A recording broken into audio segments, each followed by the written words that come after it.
encore, on va retourner et revoir votre foi active, votre destinée céleste.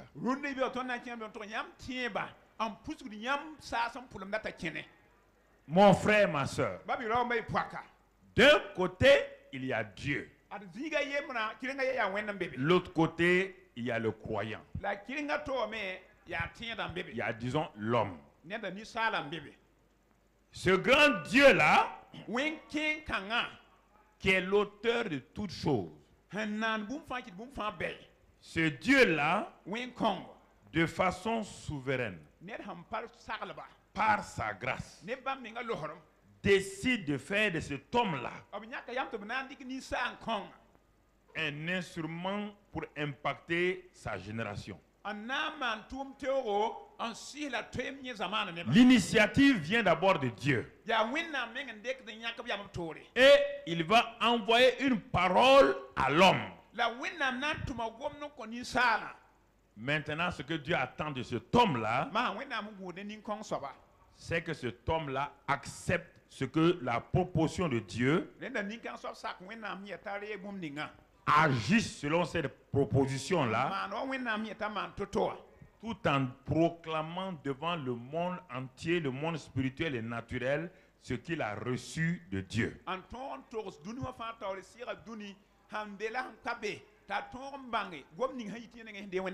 Beaucoup de gens disent qu'ils n'ont pas la foi. Et beaucoup de gens s'en vont pour prier. Et je crois que depuis qu'on enseigne 3 mois là, tu ne dois plus dire cela. Mon frère, ma soeur, dans Éphésiens 2, versets 8 et 10, il est écrit là-bas, car c'est par la grâce que vous êtes sauvés par le moyen de la foi. Il n'y a pas de salut sans la foi. La grâce vient de Dieu et il va donner la foi à cet homme-là. Donc la grâce et la foi, tous les deux viennent de Dieu. Donc il va donner la foi à cet homme. La deuxième partie du verset dit, donc, et cela ne vient pas de vous. La grâce ne vient pas de moi. La foi ne vient pas de moi. Le salut ne vient pas de moi. Tout cela, c'est le don, et cela ne vient pas de vous, c'est le don de Dieu. Alors, frères et sœurs, Dieu ne te demande pas de faire, je vais doucement pour que tu comprennes, Dieu ne te demande pas de faire des choses par toi-même, car toi et moi, nous en sommes incapables. Ce que Dieu veut que tu saisisses, que tu comprennes. Lui, il manifeste sa grâce parce qu'il veut te sauver. Et le mot sauver ici, ce n'est pas pour aller au paradis. Sinon, depuis longtemps, tu sais sauver, tu meurs, tu vas au paradis. Il faut bien comprendre, quand on parle du mot sauver, on ne parle pas du salut de l'âme. Il y a 7 choses dans sauver qu'on veut dire sozo. Premièrement, il te sauve de l'enfer. Il te sauve du péché. Il te sauve de la malédiction. Il te sauve de la maladie. Il te sauve de Satan et de ses démons. Il te sauve de la pauvreté. On appelle ça délivrance. On appelle tout ça là. Voilà le mot sauver. Donc, Dieu me dit qu'il est impossible à un homme de se sauver lui-même par lui-même. Et que lui, il est l'initiateur du salut au complet, pas le salut pour aller au paradis. Si le salut était pour aller au paradis, chaque fois qu'un homme est sauvé, le lendemain, il doit aller où? Il doit aller où? Regardez quelle erreur les gens ont dans leur tête. Tu es sauvé pour un but. Pour accomplir les autres éléments du salut là. Tout ce qui contient dans le mot salut là, toi tu dois l'accomplir.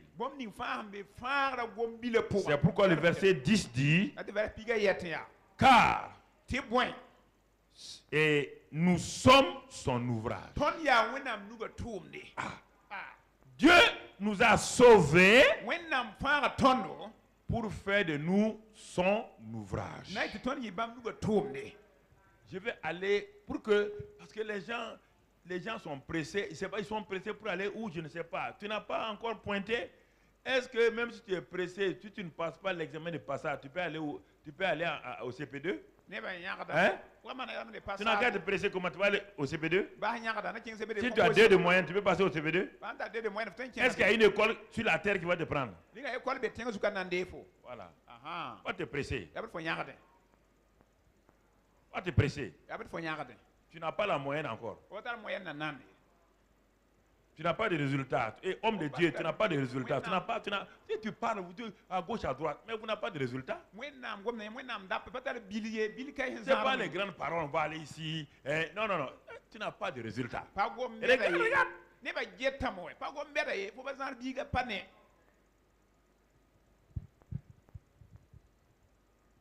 Regarde bien. Il dit, nous sommes son ouvrage. Vraiment, il dit, le salut, c'est pour vous. Quand je vous sauve là, vous devenez mon ouvrage. Pourquoi? Il faut comprendre l'évangile. Il dit, et ayant été créé en Jésus-Christ, pour de bonnes œuvres que Dieu a préparées d'avance afin que nous les pratiquions. Ce n'est pas quand tu es sauvé que Dieu commence à préparer des choses. Il les a déjà préparées. Il t'a sauvé pour uniquement faire ce qu'il a déjà préparé. Et aller à l'école là, c'est pas ça. Être ingénieur là, c'est pas ça. Être docteur là, c'est pas ça. Quand Dieu faisait ça, il n'y a pas d'ingénieur, il n'y a pas de docteur, il n'y a rien. C'est pas ça l'ouvrage. Si c'est ça, Dieu a échoué lamentablement. Puisqu'on va te mettre à la retraite. Alors comment tu vas faire alors? Quand tu es retraité, tu vas faire quoi maintenant? Donc tu n'es plus l'ouvrage de Dieu? Hein? Tu n'es plus l'ouvrage de Dieu?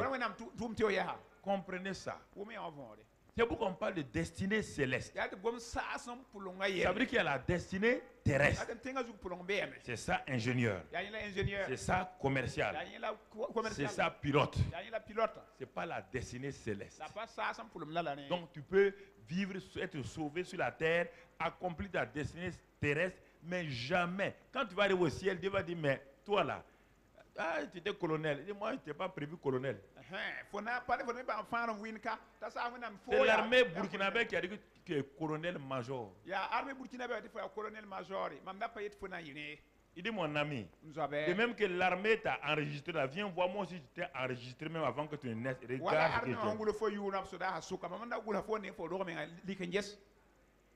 quand je vous dis ça, il faut bien comprendre.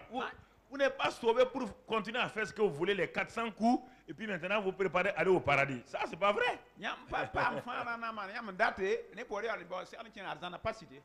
Je suis sauvé. Bon, je fais mes affaires. Les jours que je vais mourir, je vais aller au paradis. Quel grossier mensonge. Nous sommes sauvés par grâce. Par le moyen de la foi. Cela ne vient pas de tout, mais cela vient de Dieu, c'est un don. Pourquoi m'as-tu sauvé? Pourquoi as-tu fait tout cet effort pour me sauver? Pour faire de toi mon ouvrage. Afin que tu accomplisses, tu pratiques les bonnes œuvres que j'ai déjà préparées d'avance. Pas à partir du jour de ta nouvelle naissance. Non, que j'ai déjà préparé d'avance, avant que tu ne naisses, je les ai déjà préparés. Tant que tu n'as pas cette soif-là, de connaître ça là, tu vas être tout le temps en train de prier, Seigneur, tu vois, il me faut un poste ici, il me faut un travail là, il faut que je sois chef de service ici, il faut que je sois un bon évangéliste là. Ça, c'est pas l'ouvrage de Dieu. C'est toi, ça, c'est ta demande. Ça, c'est la prière. Ça n'a rien à voir avec l'ouvrage de Dieu.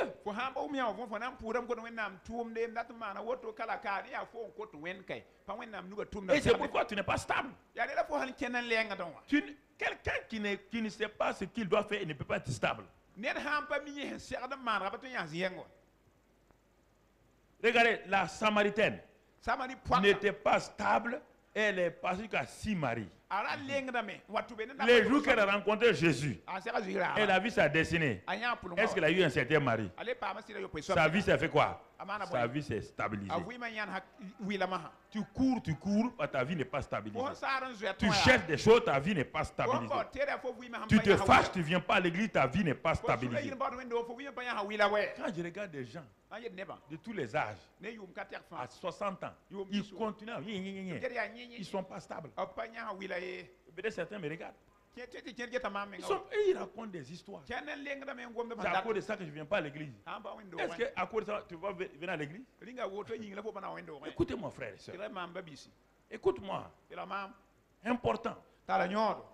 Tu ne sais pas quelle sorte d'ouvrage tu es. C'est pourquoi, mon ami. Alors, avec cette petite introduction, on va avancer pas à pas. Donc, mon frère, ma soeur, quand tu es né de nouveau, Dieu veut que tu marches par la foi et dirigé par le Saint-Esprit. Dirigé par le Saint-Esprit. Et là, Dieu veut t'amener dans ton héritage.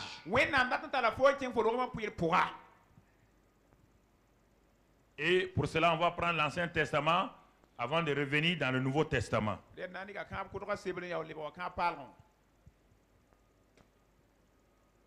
Dans l'Ancien Testament, Dieu a sauvé le peuple d'Israël. Ce n'est pas eux qui ont initié leur salut. Non. C'est Dieu qui a initié leur salut. Et c'est Dieu qui a parlé à Moïse pour qu'ils aient la foi pour sortir de l'Égypte, pour aller vers un endroit qu'il appelle leur héritage.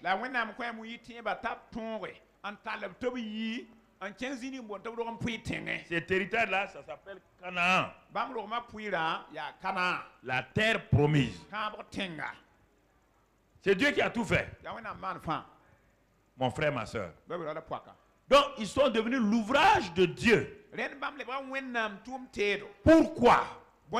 Pourquoi Dieu les a-t-il sauvés? C'est ça qu'ils n'ont pas compris. Et c'est ce qui a fait que plusieurs sont morts au désert. Ils n'ont pas compris que Dieu les a sauvés pour révéler au monde qui est Dieu, qui est le vrai Dieu. Et ils ont cru. C'est pourquoi quand il leur manquait la viande, ils se plaignaient. Quand il leur manquait de l'eau, ils se plaignaient. Et c'est pourquoi les chrétiens se plaignent, parce qu'ils veulent des choses. Il y a longtemps, Dieu aurait dû faire de moi ministre. Il m'a fait ministre. Dieu aurait dû faire de moi un milliardaire. Mon ami, Dieu ne t'a pas sauvé pour être milliardaire. Ça, c'est pas le but de Dieu.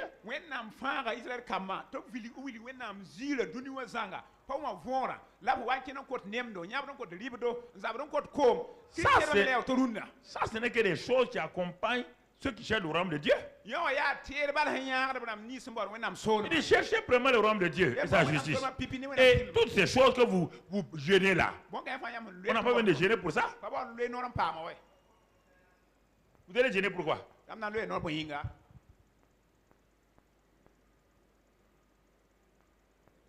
Mais de gêner. Si c'est ça là, ma vie doit te parler. Je suis descendu ici 3 jours. Le 1er août 75, le 3 août 75, j'étais directeur. Alors que mes camarades faisaient 1 an de stage pour être confirmés aux fonctionnaires, moi j'étais directeur 3 jours quand je suis descendu dans ce pays-là.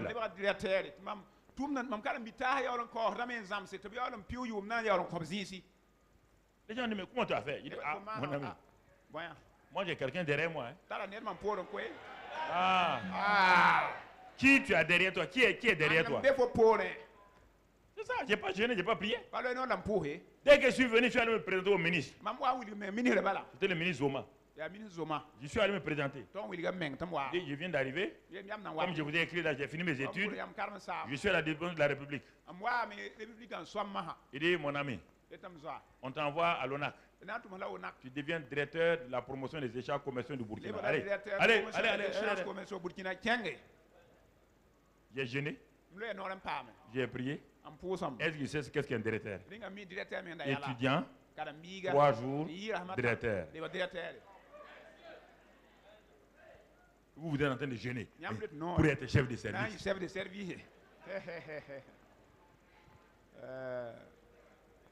Non, mais je ne comprends pas. Il y a quelque chose qui ne va pas.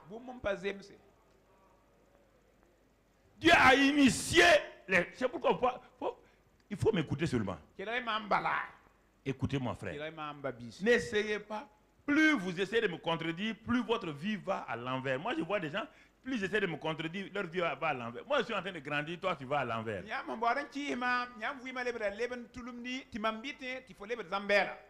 Oui.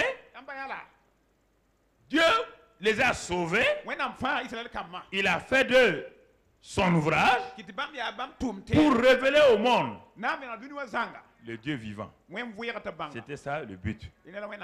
Maintenant, écoutez-moi.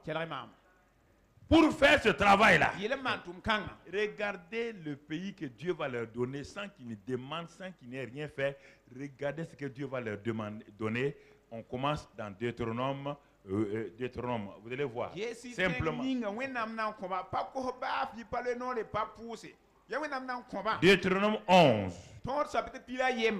Dieu va leur donner le pays, leur héritage. Regardez, c'est pas eux. Il a déjà préparé. Ces gens ont été esclaves 430 années. Ils n'ont jamais été dans le pays où ils doivent aller. Ils n'ont pas semé, ils n'ont pas l'argent. Regardez ce que Dieu a préparé pour leur donner.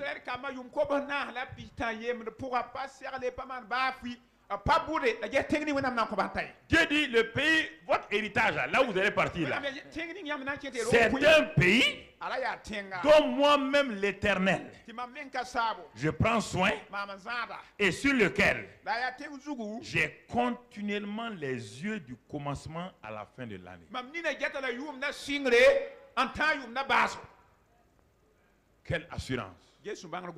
Lorsque tu acceptes de croire que tu es l'ouvrage de Dieu, Dieu te donne ton héritage et il dit cet héritage-là, qu'on appelle le pays de la promesse-là, lui-même, il veille sur ça. Il fait exprès, il ne dort ni ne sommeille pour veiller sur ton héritage-là, pour veiller sur ta vie chrétienne victorieuse-là, pour veiller sur ta destinée-là. Dieu-même, il a son regard du commencement de l'année jusqu'à la fin de l'année.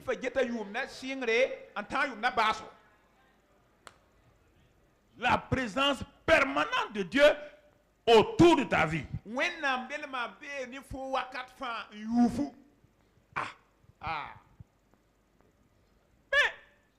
est-ce que ceux à qui Dieu va parler là, est-ce qu'ils vont accepter, comme nous aussi? Voilà le problème. Tu viens avec moi il y a longtemps. Je suis ton Moïse. Je te parle, tu n'écoutes pas. Tu veux discuter. Tu discutes avec moi. Ok, discute. Ils vont discuter avec Moïse. Dieu dit, mon regard est sur le pays. 2, le pays, votre héritage là. Votre héritage là. Ce que j'ai déjà préparé là. Deutéronome 8. Non, allons d'abord à Deutéronome 6. Oui, ok, ça va. Bon, combien il y a mis 8? Car l'Éternel, ton Dieu, va te faire entrer dans un bon pays, pays de cours d'eau, de sources et de lacs, qui jaillissent dans les vallées, dans les montagnes. Verset 8. Pays de froment, d'or, c'est-à-dire de l'abondance. Verset 9. Pays où tu mangeras du pain avec abondance. Où tu ne manqueras de rien. Pays dont les pierres sont du fer et des montagnes duquel tu tailleras les reins. Regardez comment Dieu décrit notre héritage. Il décrit ton héritage, le royaume des cieux, là où tu dois vivre là. Mais pour beaucoup de gens qui écoutaient Moïse, c'était trop beau pour être vrai.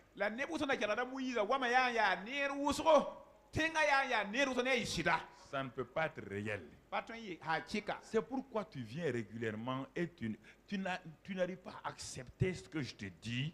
Regarde-moi, mon ami. Il faut me regarder. Il ne faut pas regarder à gauche, à droite. Regarde-moi. Est-ce que je suis dans l'échec? Je suis dans l'échec. Pourquoi tu veux regarder les gens qui échouent? Est-ce qu'ils ont regardé Moïse? Hein? Non!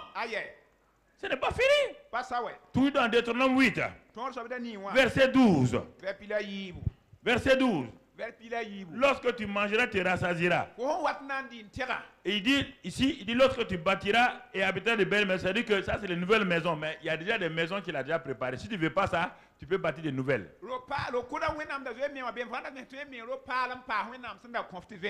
Verset 13. Lorsque tu verras multiplier ton gros et ton menu bétail, s'augmenter ton argent et ton or, et s'accroître tout ce qui est à toi. Est-ce qu'on t'a dit que tu vas faire des choses? Qui est en train de faire croître? Qui est en train de faire augmenter? Le Dieu dont tu es dans son royaume là, tu es son ouvrage là, et tu as accepté d'être son instrument là, c'est lui qui est en train de faire ça. Il est en train de faire ça.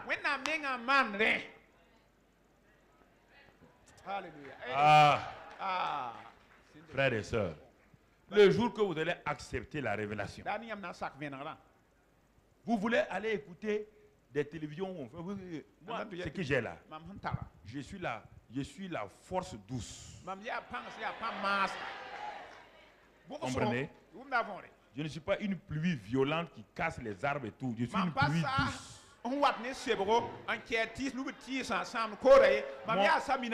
Mon enseignement pénètre dans le sol pour que le sol soit regorgé.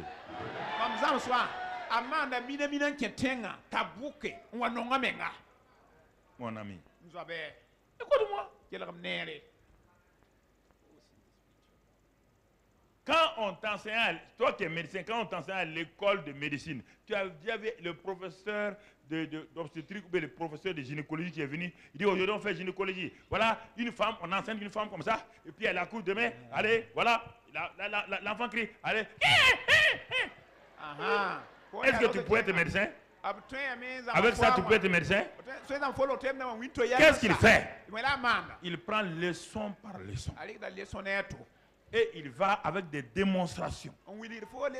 Et il regarde si tu as compris. Et 2 mois après, il fait un devoir pour voir si tu as compris ce qu'il a enseigné. Est-ce que tu te révoltes? Est-ce que tu te plains? Parce que tu veux devenir quoi? Et tu es patient. Quand moi je viens te dire, je vais te rendre un roi, là tu refuses. J'ai la capacité de te rendre roi. Écoute-moi, hein, c'est pas amusement. J'ai la capacité de te rendre milliardaire, mais j'ai la capacité de te rendre pauvre aussi.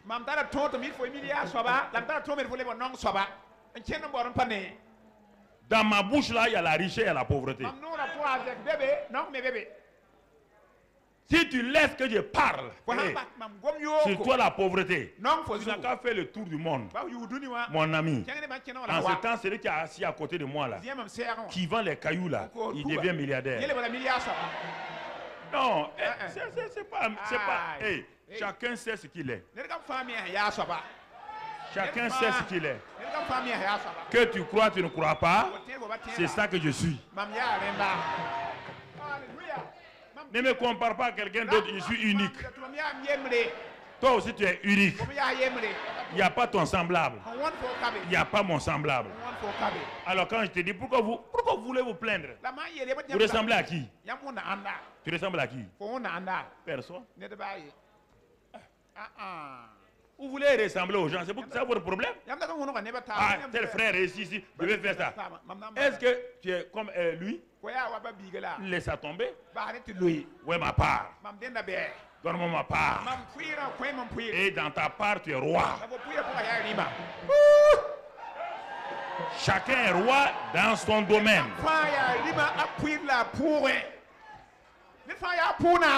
Il faut comprendre ça. Vous bagarrez inutilement. Inutilement. Ah, frère. Verset 17. Toujours dans Deutéronome 8. Garde-toi de dire en ton cœur, ma force et la puissance de ma main m'ont acquis ces richesses. Les richesses que j'ai mis pour toi, il ne faut pas t'asseoir un jour pour dire, ah oui, c'est moi. Dieu dit attention, hein. C'est ça qui fait que beaucoup de chrétiens sont bloqués. Mon frère, comment tu as fait pour être béni? Assois-toi. J'ai commencé comme ça. J'ai versé beaucoup de sueur. Tu ne sais pas que la sueur, c'est malédiction?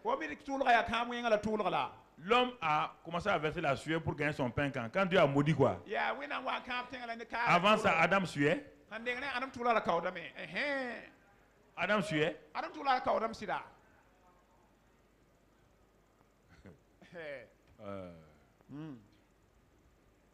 Mon ami, il faut te coller à des gens qui sont capables d'élever, d'encenser, de te célébrer et ta destinée. Allez s'asseoir, critiquer, ça ne vous donne rien. Plus tu critiques quelqu'un, quand tu le vois, tu fais quoi? Tu peux le regarder? Tu fais quoi?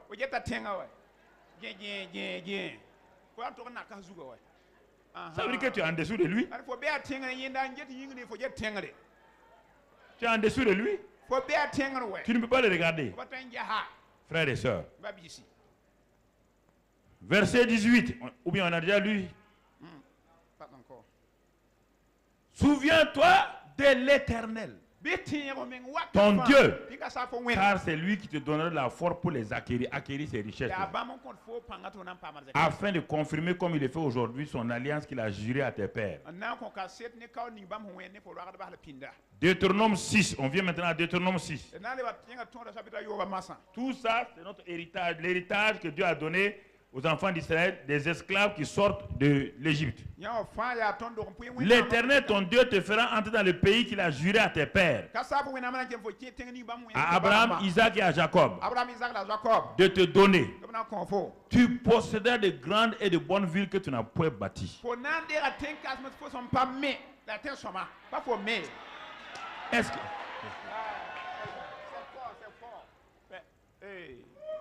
Vous ne lisez pas la vraie parole là. Vous êtes en train de chercher des versets. Les versets où Dieu dit que tu es déjà roi. Toi tu cherches des versets pour être devenu roi. Tu es déjà roi.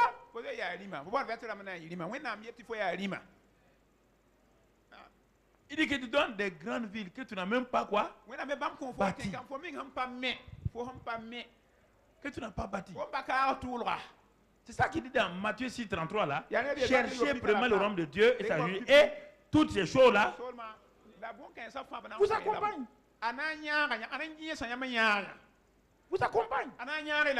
Quand ta foi est dans cette dimension-là, mon ami, tu es d'accord avec tout le monde. Tu bénis les gens. Tu ne cherches même pas à faire du mal à quelqu'un. Non, mon ami. Non, mon frère. Tu vois? Et au verset, toujours là, il dit des maisons qui sont pleines de toutes sortes de biens et que tu n'as point rempli. Des citernes creusées que tu n'as point creusées. Des vignes et des oliviers que tu n'as point plantés.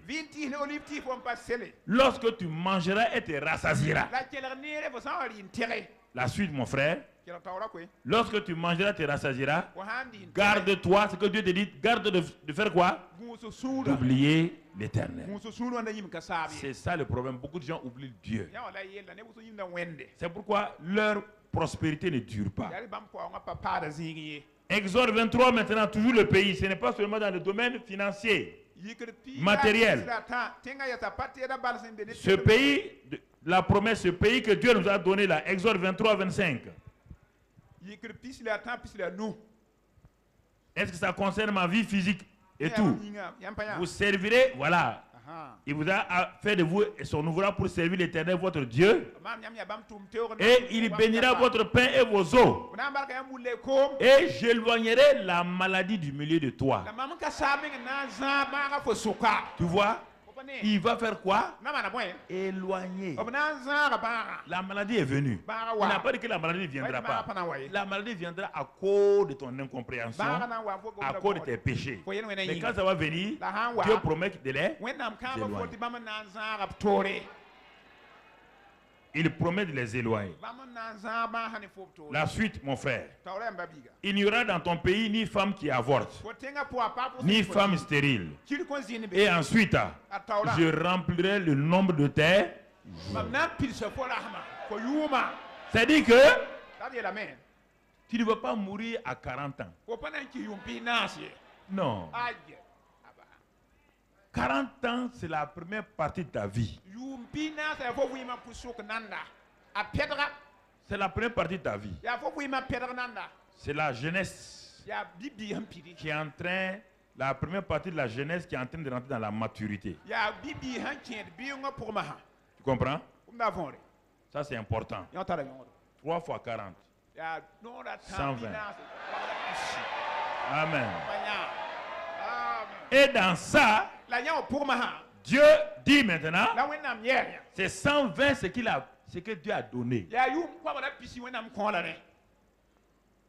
Ah, je sais ce que tu vas dire. Et 70-80 là. 70-80, c'est ta foi qui te donne 70-80.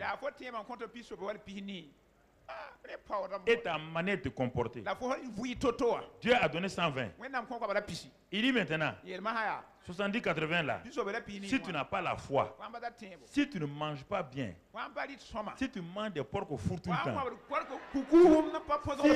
si tu ne manges pas la bonne nourriture, si tu ne fais pas des exercices, si tu ne bois pas assez d'eau, tu ne vas pas atteindre 120. Peut-être tu vas t'arrêter à la borne inférieure 70 et la borne supérieure 80. C'est pas Dieu. Vous dites, ah, c'est Moïse qui a dit. Moïse a dit, lui, mais il est mort à quelle année? Il est mort à 81 ans. Vous dites, c'est Moïse qui a dit.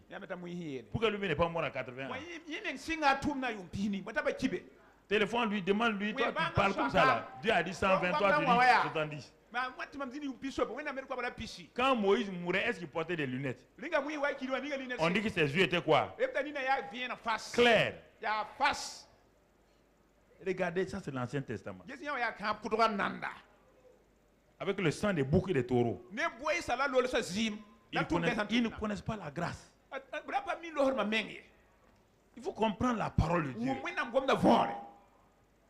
Voilà le pays là. Ce n'est pas fini. Le verset 27. J'enverrai ma terreur devant toi.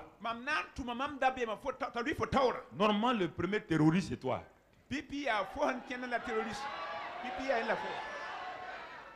Mais c'est une terreur dont, quand tu te présentes, il dit, je mettrai ma terreur devant toi et je mettrai en déroute tous les peuples sur lesquels tu arriveras et je ferai tourner le dos devant toi à tous tes ennemis. Ils ne vont pas mourir, hein? Non, on n'a pas dit que tu vas les tuer. On n'a pas dit que tu vas les égorger. Quand ils te verront, ils vont tourner le dos. Alléluia. Ils vont dire la femme elle est dangereuse. Ah! Elle est dangereuse. La femme elle est trop puissante. Quand tu la rencontres, tu frémis. C'est ça, mon ami. Alors, je vous pose la question. Voilà le pays là. Et ça, c'est Canaan. Mais nous, notre Canaan, au royaume des cieux, est supérieur à ce Canaan. Ça, c'était l'ombre de ce que nous on doit avoir. Et nous, c'est l'ombre, c'est l'ombre. Malgré que ce soit l'ombre là, sur les 2 millions qui sont sortis, combien sont entrés? 2. C'est ça qu'on va voir maintenant. Dieu donne les choses. Et Dieu, il dit, c'est par le moyen de la foi. C'est pourquoi votre foi active votre destinée céleste. Votre foi active votre destinée céleste. Regardons rapidement. Galates 3, verset 7. Galates 3, verset 7. Pour comprendre quelque chose que je vais développer maintenant. Reconnaissez donc. Donc on a sauté des enfants naturels d'Abraham pour venir aux enfants spirituels. Il dit reconnaissez donc que ce sont ceux qui ont la foi qui sont fils de qui? Alors si vous êtes fils d'Abraham, vous êtes en même temps quoi? Héritier. Alors vous êtes héritier. Fils d'Abraham, héritier. Donc, héritier avec qui? Avec la descendance naturelle d'Abraham, les Juifs. Toi, tu fais partie des païens. Mais dès le moment où tu crois en Christ, Dieu te met automatiquement sur la liste des héritiers. Tu rentres dans la postérité d'Abraham par Jésus-Christ. Et tout ce qui appartient aux enfants naturels d'Abraham t'appartient. Et toi, tu as plus qu'eux encore, parce que toi, tu as le Saint-Esprit en toi, que eux, ils n'ont jamais eu. Ils n'ont jamais eu ça. Il n'y a que 3 catégories de gens qui ont eu le Saint-Esprit. Mais ici, maintenant, nous sommes un royaume de sacrificateurs, de rois remplis du Saint-Esprit.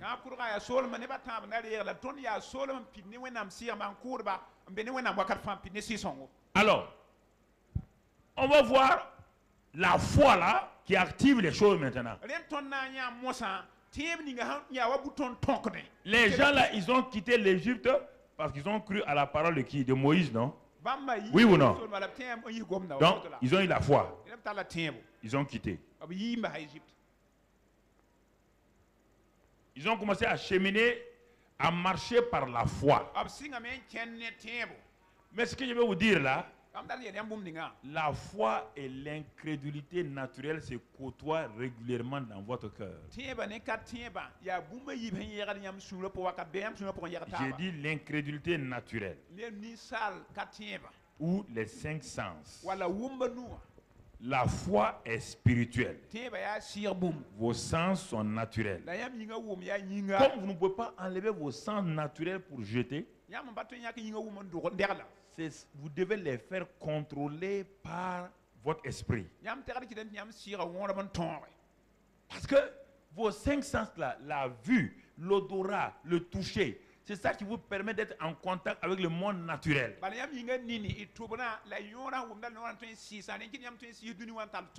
Et Dieu est venu ajouter à cela la foi qui est le sens spirituel pour contacter le monde spirituel.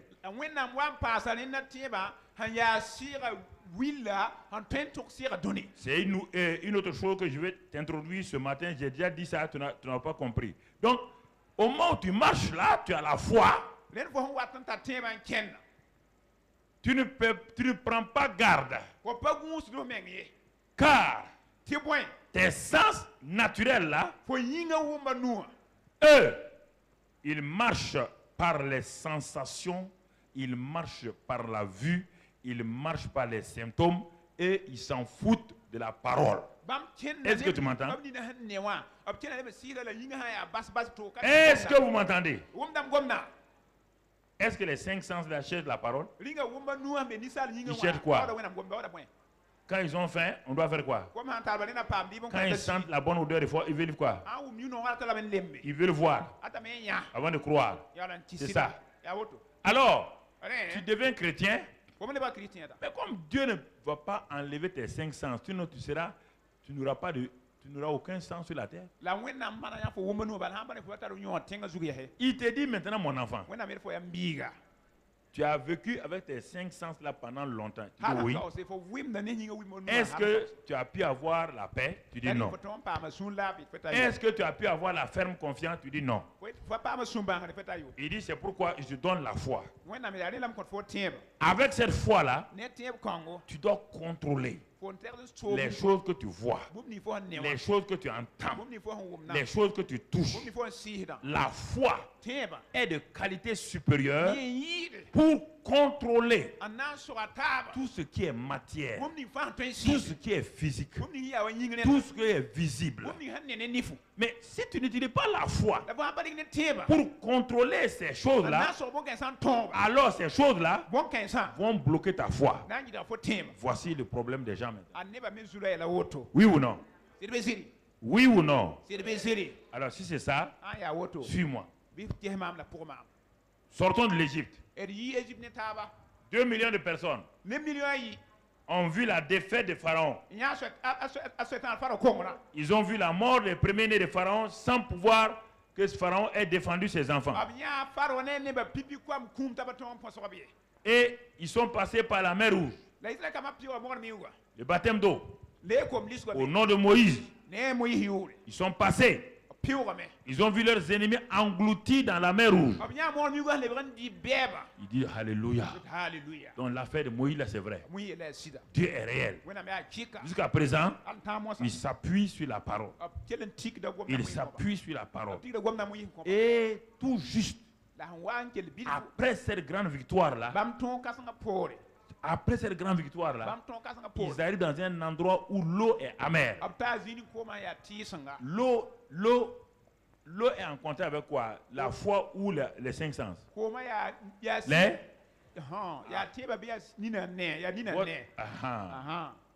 Ils ont soif. Ils ont vu l'eau.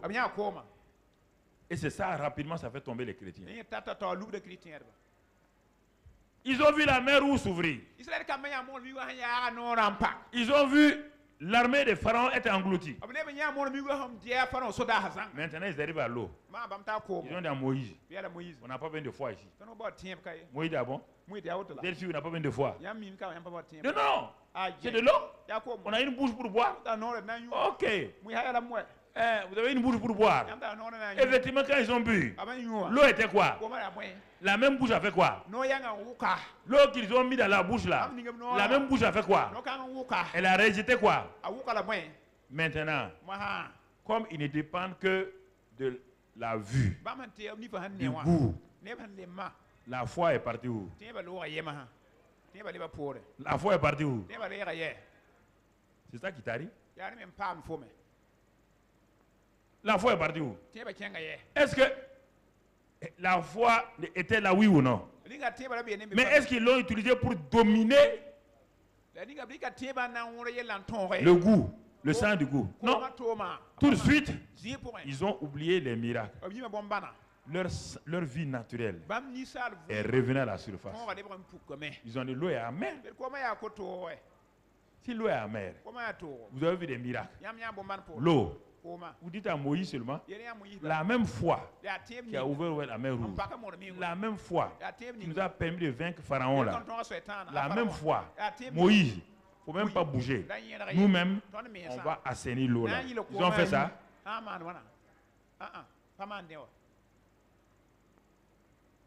Tu es étonné? Il dit, ah bon? Vous n'avez même pas fait encore le 10e du voyage. Déjà, vous êtes planqué. C'est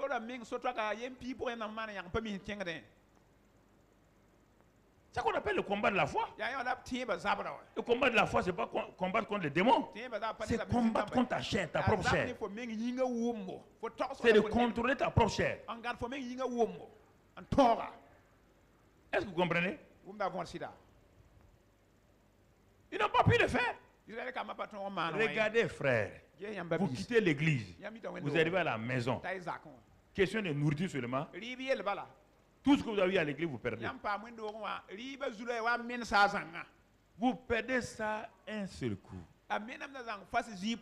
Quelque chose ne va pas. Parce que vous ne savez pas que votre foi doit dominer vos sens.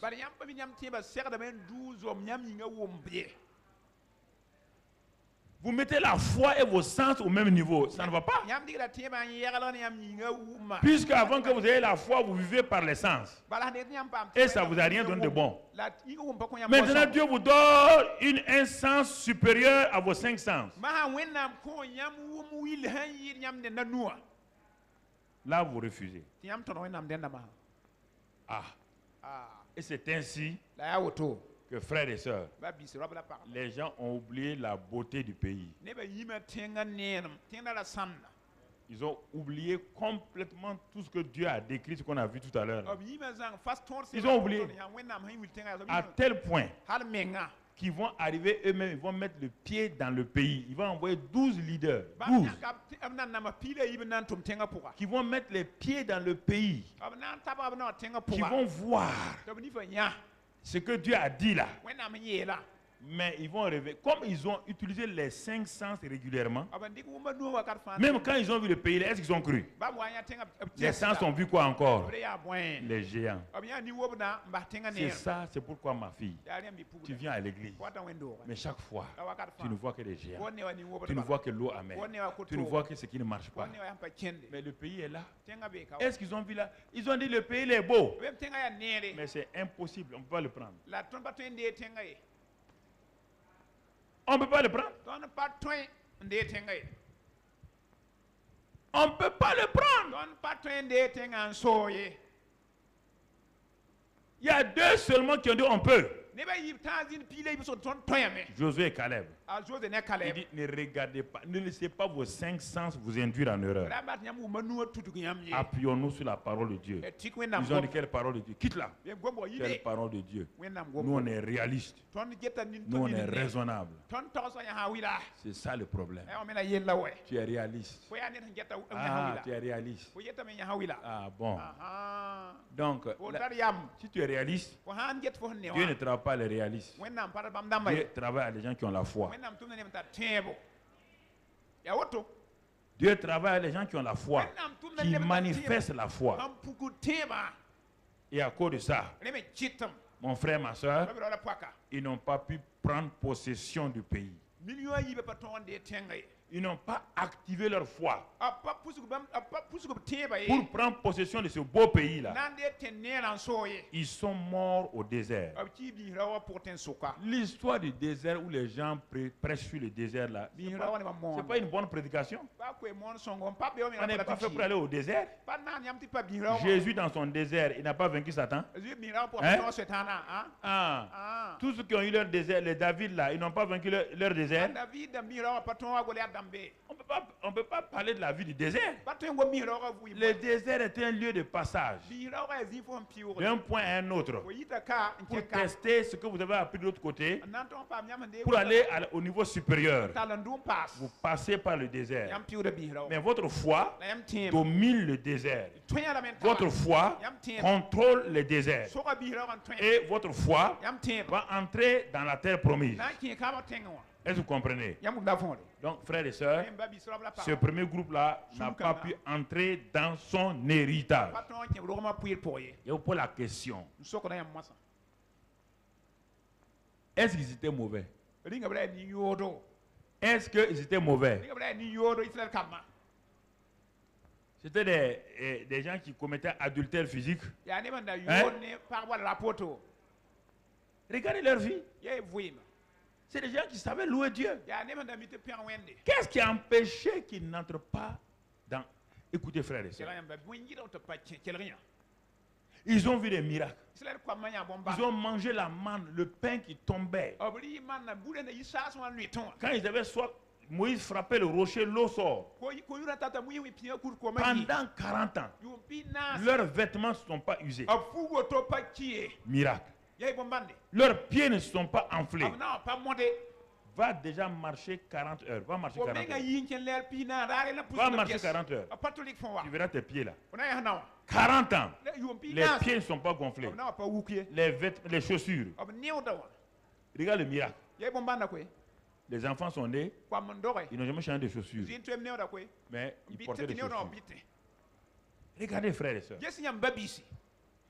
Malgré tout ça, c'est leur sens leur raisonnement, leur cinq sens. C'est ça. Et tu peux être à l'église 25 ans, 40 ans. Regardez, c'est des chrétiens de 40 ans. Regardez comment ils ont échoué lamentablement à Kadesh Barnea. 40 ans, ils ont suivi le plus grand leader. 40 ans, ils ont marché avec le plus grand leader qui était un ami personnel de Dieu. Qui recevait les révélations de Dieu et qui venait leur donner. Ils n'ont jamais pu avoir confiance en Moïse et en la parole de Dieu. Jamais. Chaque fois, ils trouvaient un défaut en Moïse. S'ils ne trouvent pas un défaut dans sa femme, ils trouvent un défaut dans son frère, ils trouvent un défaut dans sa soeur, ils trouvent un défaut chez Moïse. Dieu dit à Moïse, laisse-les, je vais les tuer. Il lui donner une nouvelle génération. Moïse dit, si tu les tues, on va dire que tu es un Dieu incapable. Laisse-les, je vais aller avec eux. Regardez, frères et sœurs. La seule chose qui les intéressait, est-ce que Moïse là, on peut avoir confiance en lui?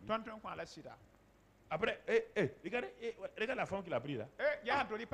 Un leader comme ça qui ne peut pas prendre une femme comme ça. Dieu dit, il dit Moïse là, c'est pas un prophète. Hein? Si c'était un prophète, je ne lui parle pas des énigmes. Mais Moïse est mon ami, que je vois face à face. Faites attention. Dieu a ouvert le sol, il a enterré Dathan et Abiram. Faites attention quand vous êtes en relation avec un homme de Dieu. Vous croyez que les hommes de Dieu se défendent? Ce n'est pas pour se défendre. Non. Beaucoup de gens sont morts parce qu'ils ont osé parler. Si tu bénis, ta vie est allongée. Si tu maudis, ta vie est réduite. Il faut arrêter. Tu ne maudis pas quelqu'un. Je ne veux jamais que quelqu'un meure. Même mon ennemi. Jamais. Non.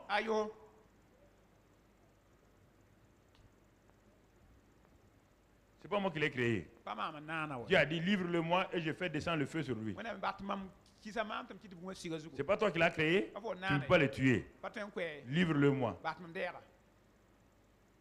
Il dit à moi là, vengeance, à moi quoi là, rétribution.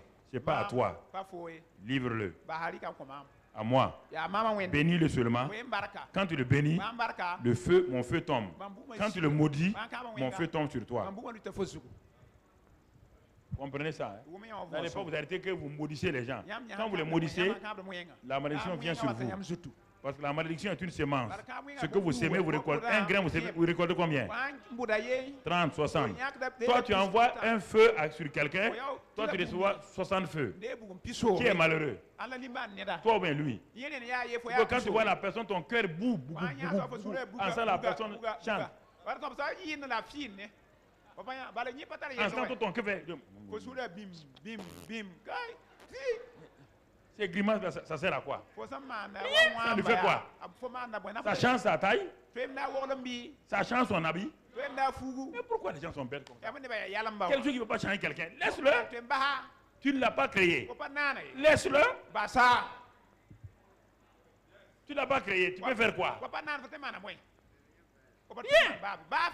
Ça, c'est la mentalité rétrograde. Si Dieu doit tuer des gens, il va te tuer. Toi aussi, tu fais du mal à quelqu'un, non? Si la personne aussi dit, tue mon adversaire, son adversaire c'est qui? C'est toi. Tu vas faire quoi? Dieu va te laisser? Faites attention, hein? Pas parler comme ça. Livrez vos adversaires à Dieu. Dieu va s'en prendre. Si c'est réellement ton adversaire, hein? Si réellement c'est un adversaire, ne pas prendre quelqu'un qui réussit pour dire que c'est ton adversaire. Ça, c'est la jalousie. Alléluia. Alléluia. Alléluia. Alléluia. Mon frère, ma soeur. Donc, on termine avec ce cas-là. Et on va voir un deuxième cas rapidement maintenant. Écoute ce deuxième cas-là. Ce cas-là est typique et écoute ce que je vais te dire. ceux qui ont été programmés par Dieu, à qui Dieu a dit voilà le pays, tant.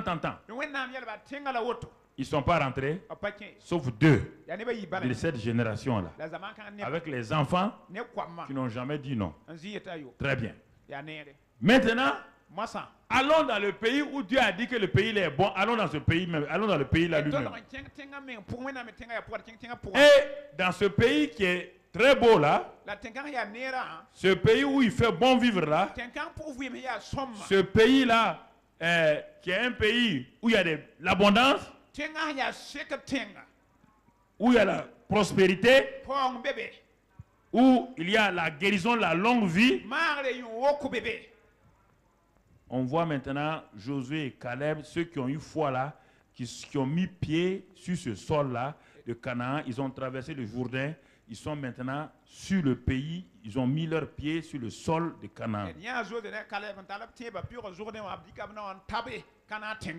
Avec la nouvelle génération des enfants qui les suivent. Alors, Canaan, quelle était la caractéristique spirituelle de Canaan?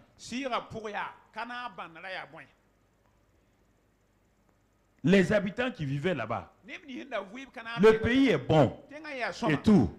Mais les premiers habitants qui vivaient là-bas étaient des idolâtres. N'adoraient pas Dieu. Dieu leur a donné un bon pays.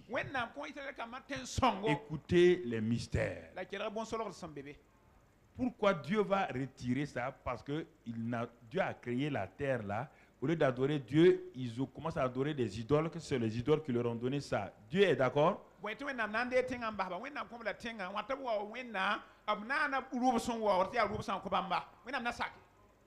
Alors, frères et sœurs, regardons dans ce pays-là. Allons dans Josué 2, verset 1 maintenant.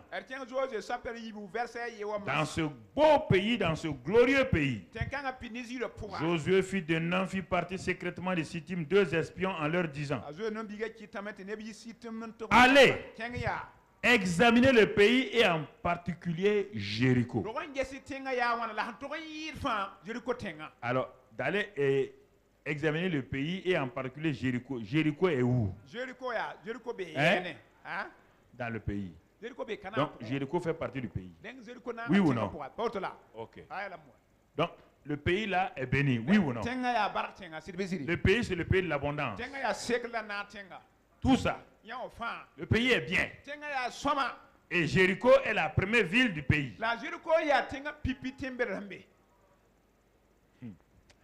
Ah, Seigneur. Quelque chose va se passer. Il est dit que ce sont ceux qui ont la foi qui sont fils de qui? Le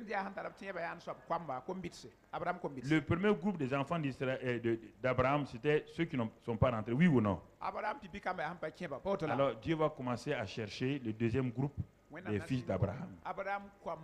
Puisque ce premier groupe-là, les Israélites-là, ils n'ont pas honoré Dieu par leur foi. Ils ne sont pas rentrés en Canaan.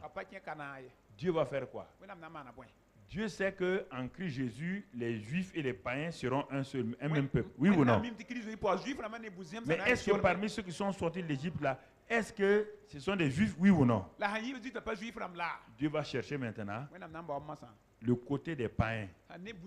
Et on est étonné où Dieu va trouver la première personne païenne que Dieu va utiliser pour que Jésus-Christ, il y ait les Juifs et les païens ensemble. Et il va trouver cette personne-là où? À Canaan. Écoutons ensemble. Regardez ensemble les mystères de Dieu. Donc, le pays est bon. Et Jéricho est la première ville. Mais c'est une ville barricadée. Elle est fortifiée. Personne ne peut rentrer, personne ne peut sortir. Et dans cette ville-là, mon frère, ma soeur, les gens adoraient des faux dieux, pratiquaient les coutumes aux dieux de Dieu. À tel point que Dieu a décrété quelque chose dans Deutéronome 7, verset 9. Deutéronome 7, verset 9. Dieu a dit quelque chose. Dieu dit à Moïse, sache donc que c'est l'Éternel ton Dieu qui est Dieu. Ce Dieu fidèle garde son alliance et sa miséricorde jusqu'à la 1000e génération envers ceux qui l'aiment et qui observent ses commandements. Verset suivant. Mais il use directement de représailles envers ceux qui les haïssent et il les fait périr. Il ne diffère point envers celui qui le hait, il use directement de représailles. Verset suivant. Ainsi observe, etc., etc. Et verset suivant. On va voir.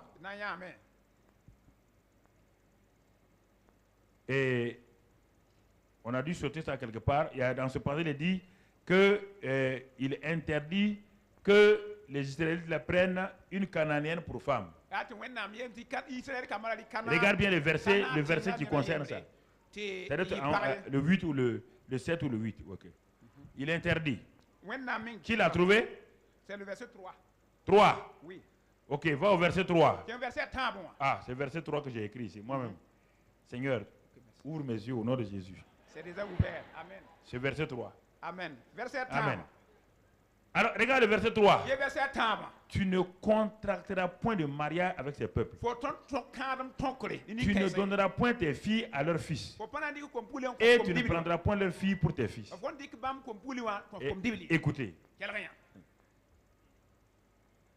Dieu dit que tous ceux qui sont à Canaan, comme ils adorent des idoles, là, il dit au peuple d'Israël, absolument interdit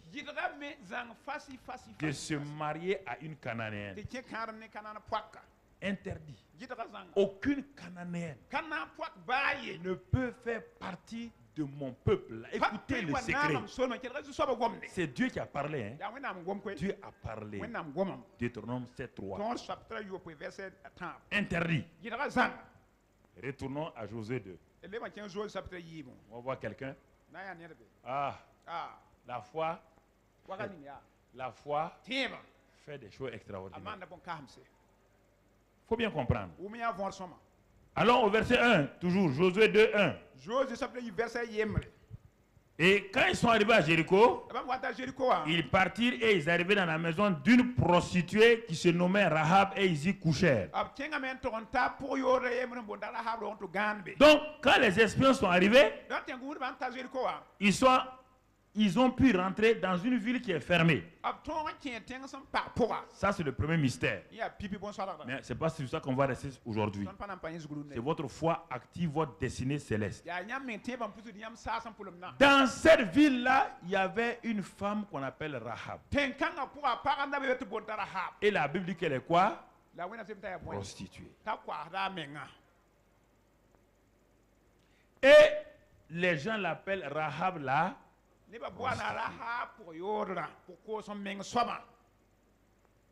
Ses parents avaient tellement honte d'elle qu'ils sont allés construire leur maison loin là où elle faisait sa prostitution. Voici une femme qui est à Canaan. Le pays de la promesse, le pays de la prospérité, le pays de la bénédiction, le pays de la sainteté. Et elle est pauvre, prostituée et célibataire endurcie. Elle n'a pas d'argent. Pourtant, elle est où? Elle est où? Elle est dans quel pays? Canaan, il y a quoi là-bas? Tout.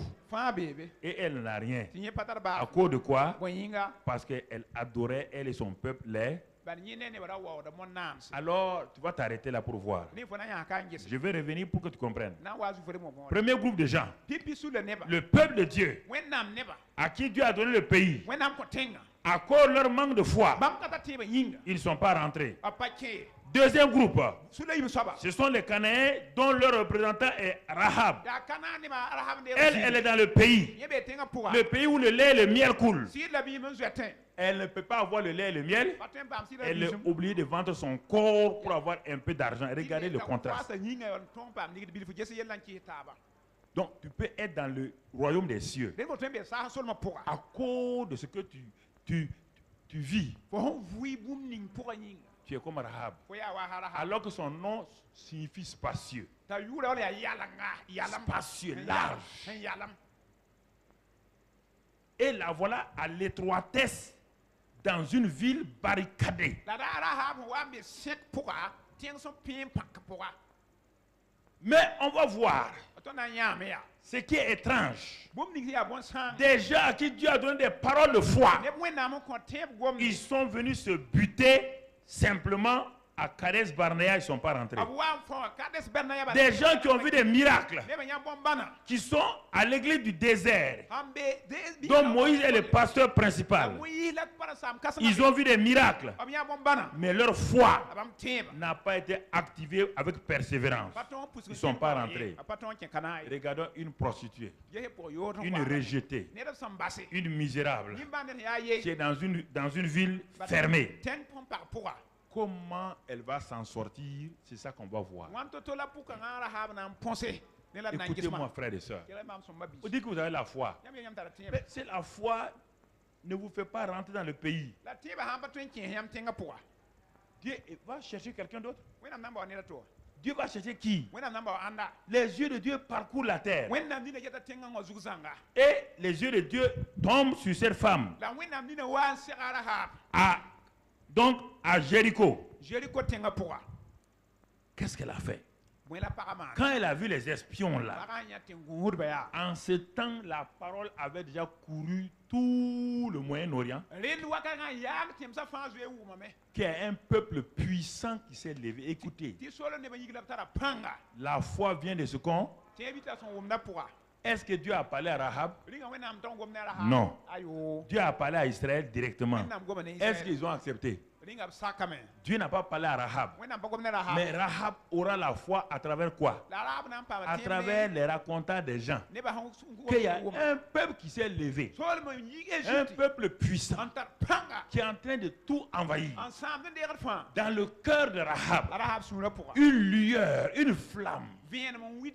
Une flamme.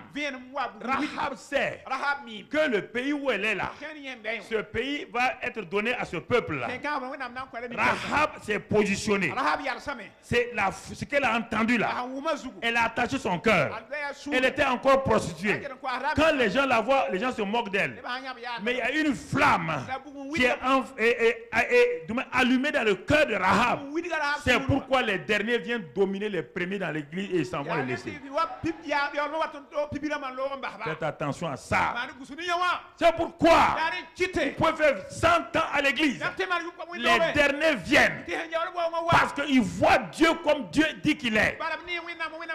Ils comprennent Dieu dans son caractère et ils viennent vous dépasser. Alors que vous, Dieu vous a tout promis. Rahab. Elle a vu les deux espions. Elle a su que ce sont les gens dont on parle là. Tout de suite, le fait qu'elle a entendu, qu'ils sont puissants, que leur Dieu est puissant et que leurs idoles à eux sont impuissants. Qu'est-ce que Rahab va faire? Verset 4 à 7. Verset 4 à 7. Qu'est-ce que Rahab va faire? Rahab va, elle prit les deux hommes et les cacha. Je te pose la question. Une femme qui dort avec tous les hommes qui viennent dans sa maison. Voici deux hommes qui viennent, elle n'a même pas envie de coucher avec elle. Et vous dire qu'on peut devenir chrétien et peut continuer l'ancienne vie. Elle n'a même pas changé. Mais la crainte, écoutez-moi frère. Est-ce que Rahab a changé?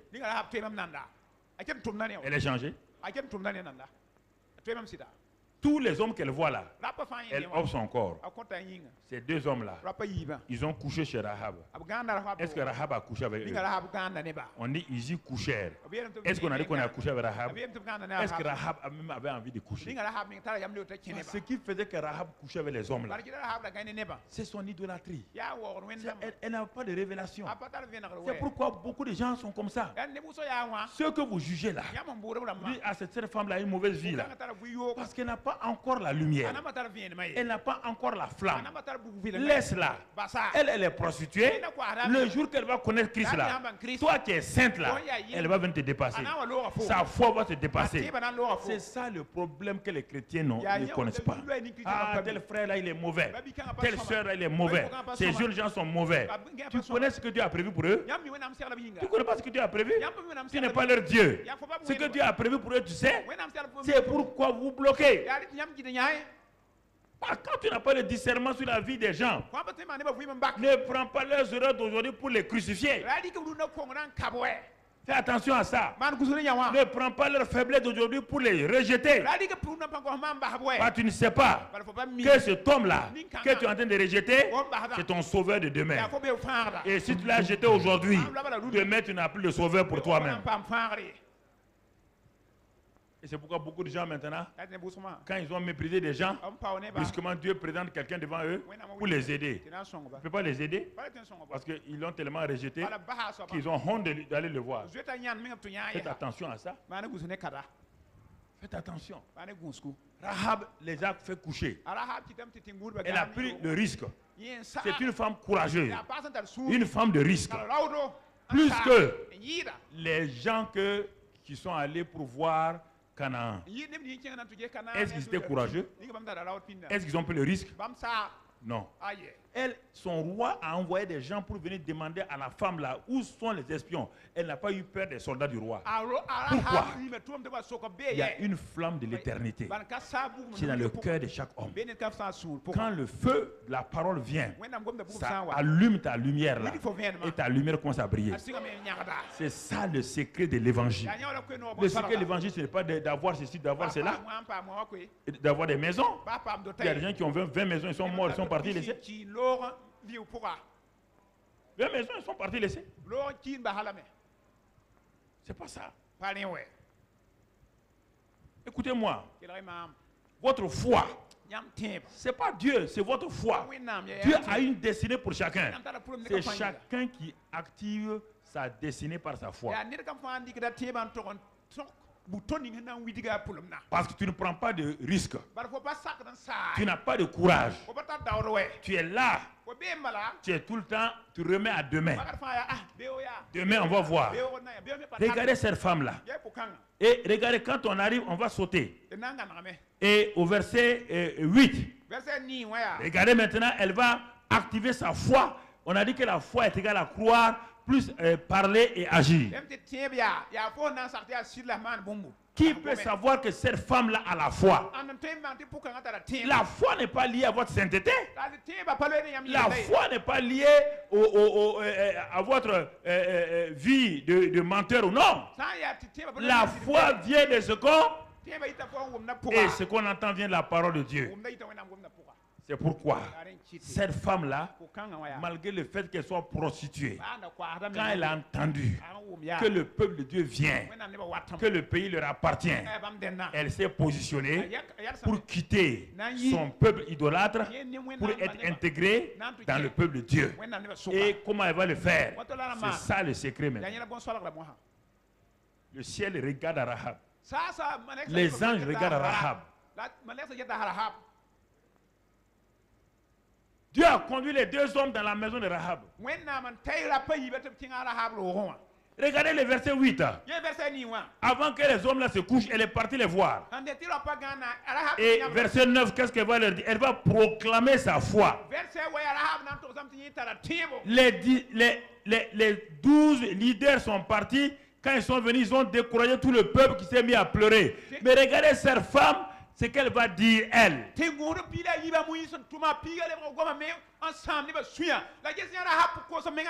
Votre foi est manifestée par vos paroles, premièrement. Les 12 espions ont dit on ne peut pas. Il y a des géants. Le pays ne nous appartient pas. Et tout le peuple a pleuré. Il y a plein de gens dans l'église qui sont comme ça. Quand le pasteur prêche, ils s'en vont décourager les gens. Ça te regarde, si tu te laisses décourager, ça te regarde. C'est pas mon problème. Moi, je fais mon travail. Est-ce que ça c'est possible? Ils sont découragés et ils ne sont pas rentrés eux-mêmes. Mais cette femme-là, cette femme a simplement entendu que le peuple est en train de venir. Regardez sa foi, comment elle va l'exprimer. Regardez sa foi.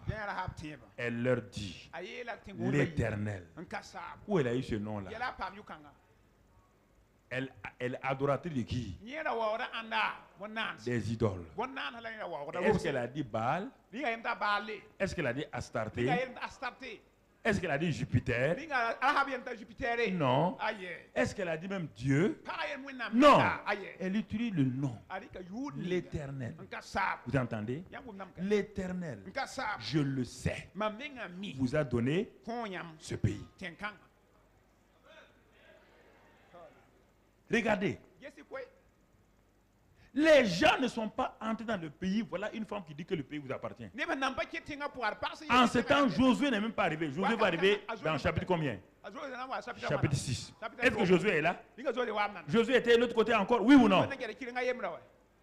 Regardez la bonne nouvelle. C'est une femme prostituée qui leur donne la bonne nouvelle. Que le pays Dieu vous l'a. Et c'est pourquoi ceux que tu méprises là, Dieu met dans leur bout des paroles, mais comme tu les as méprisés, tu n'entends pas ce qu'il doit te dire. Est-ce que les 12 espions ont rencontré Rahab? Est-ce que s'ils rentraient là-bas, est-ce qu'ils vont considérer Rahab? Rahab n'est rien. Nous, on est des officiers là. Ils ont pu réussir? Non. C'est ça, frères et sœurs. Il y a des gens, il y a des opportunités. Des gens qui sont votre opportunité. Des gens qui sont votre porte. Des gens qui sont vos clés pour vous permettre d'accéder à votre héritage. Si vous les méprisez, votre héritage, vous allez tourner sur vous-même. Vous pouvez aller n'importe où. Mon frère, ma soeur, est-ce que Rahab était diplômé d'école biblique? Est-ce que Rahab connaît la Bible? Est-ce que Rahab connaît le Dieu de la Bible? Ce n'est pas un problème. C'est ce qu'elle a entendu là. La foi vient de ce qu'on, et ce qu'on entend vient de la parole de Christ, la parole de Dieu. On lui a dit que Dieu est fort. Et c'est ça qu'elle est en train de dire. Je le sais. Ça c'est quoi? La ferme assurance. Je le sais.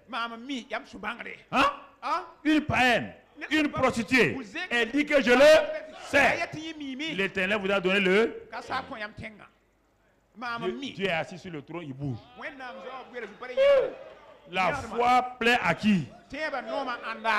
Sans la foi, il est impossible de plaire à Dieu. Mais quand la foi est là, elle plaît à qui? Est-ce que tu as déjà fait bouger Dieu? Est-ce que Dieu s'est levé, il a dit, ah, Dieu, Gabriel, Michel, regardez ma fille en bas là. Je vous ai dit que moi j'ai confiance en elle. Dieu a prêté, il a juré sur Job. Est-ce qu'il a perdu? Il a perdu? Même quand Job a dit des conneries, est-ce qu'il a perdu? Dieu jure sur vous. Non, mais il ne faut pas lever la main. Est-ce que vous allez accepter? C'est ça le problème. Dieu est étonné. Je le sais. Et puis, il dit à Gabriel, regardez, il m'appelle l'Éternel. Elle m'appelle l'Éternel. Elle m'appelle l'Éternel. La suite. La suite, mon frère. Il dit quoi? Non, est-ce que le verset 9 est fini? Non. Le 9 n'est pas fini, reviens là. La terreur que vous inspirez nous a...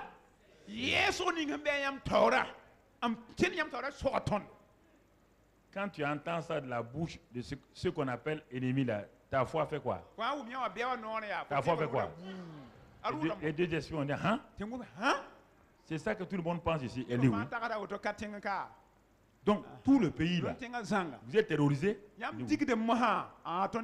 Nous sommes vos terroristes? Il dit oui. Et tous les habitants du pays, regardez, sont en train de faire quoi? Est-ce que les esprits ont vu? Regardez la foi. La foi n'a rien à voir avec ta sainteté, ta prière, tes jeûnes. La foi est un don que Dieu a donné par la parole. C'est cette foi qui va changer Rahab. C'est la foi qui change les gens. Ce n'est pas la sainteté qui donne la foi. C'est la foi qui donne la sainteté. Ah, écoutez frère.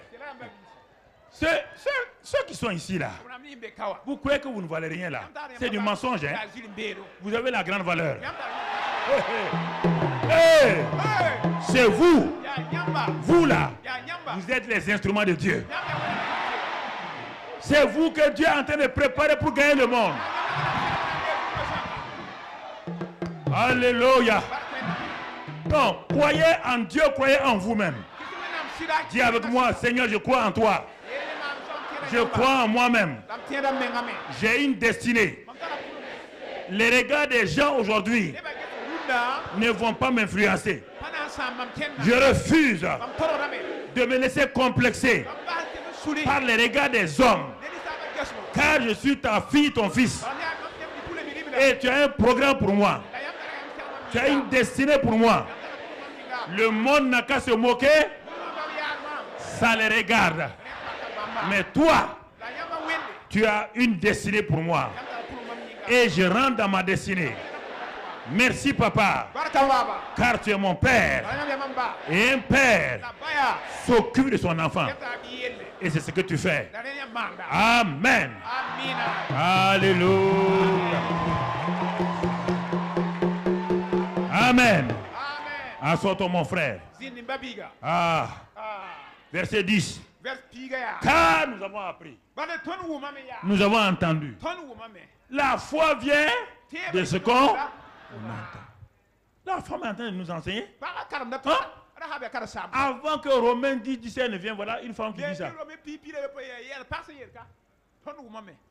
Avant que Paul n'écrive Romains 10, 17, une femme a déjà dit ça dans 4000 ans avant Paul.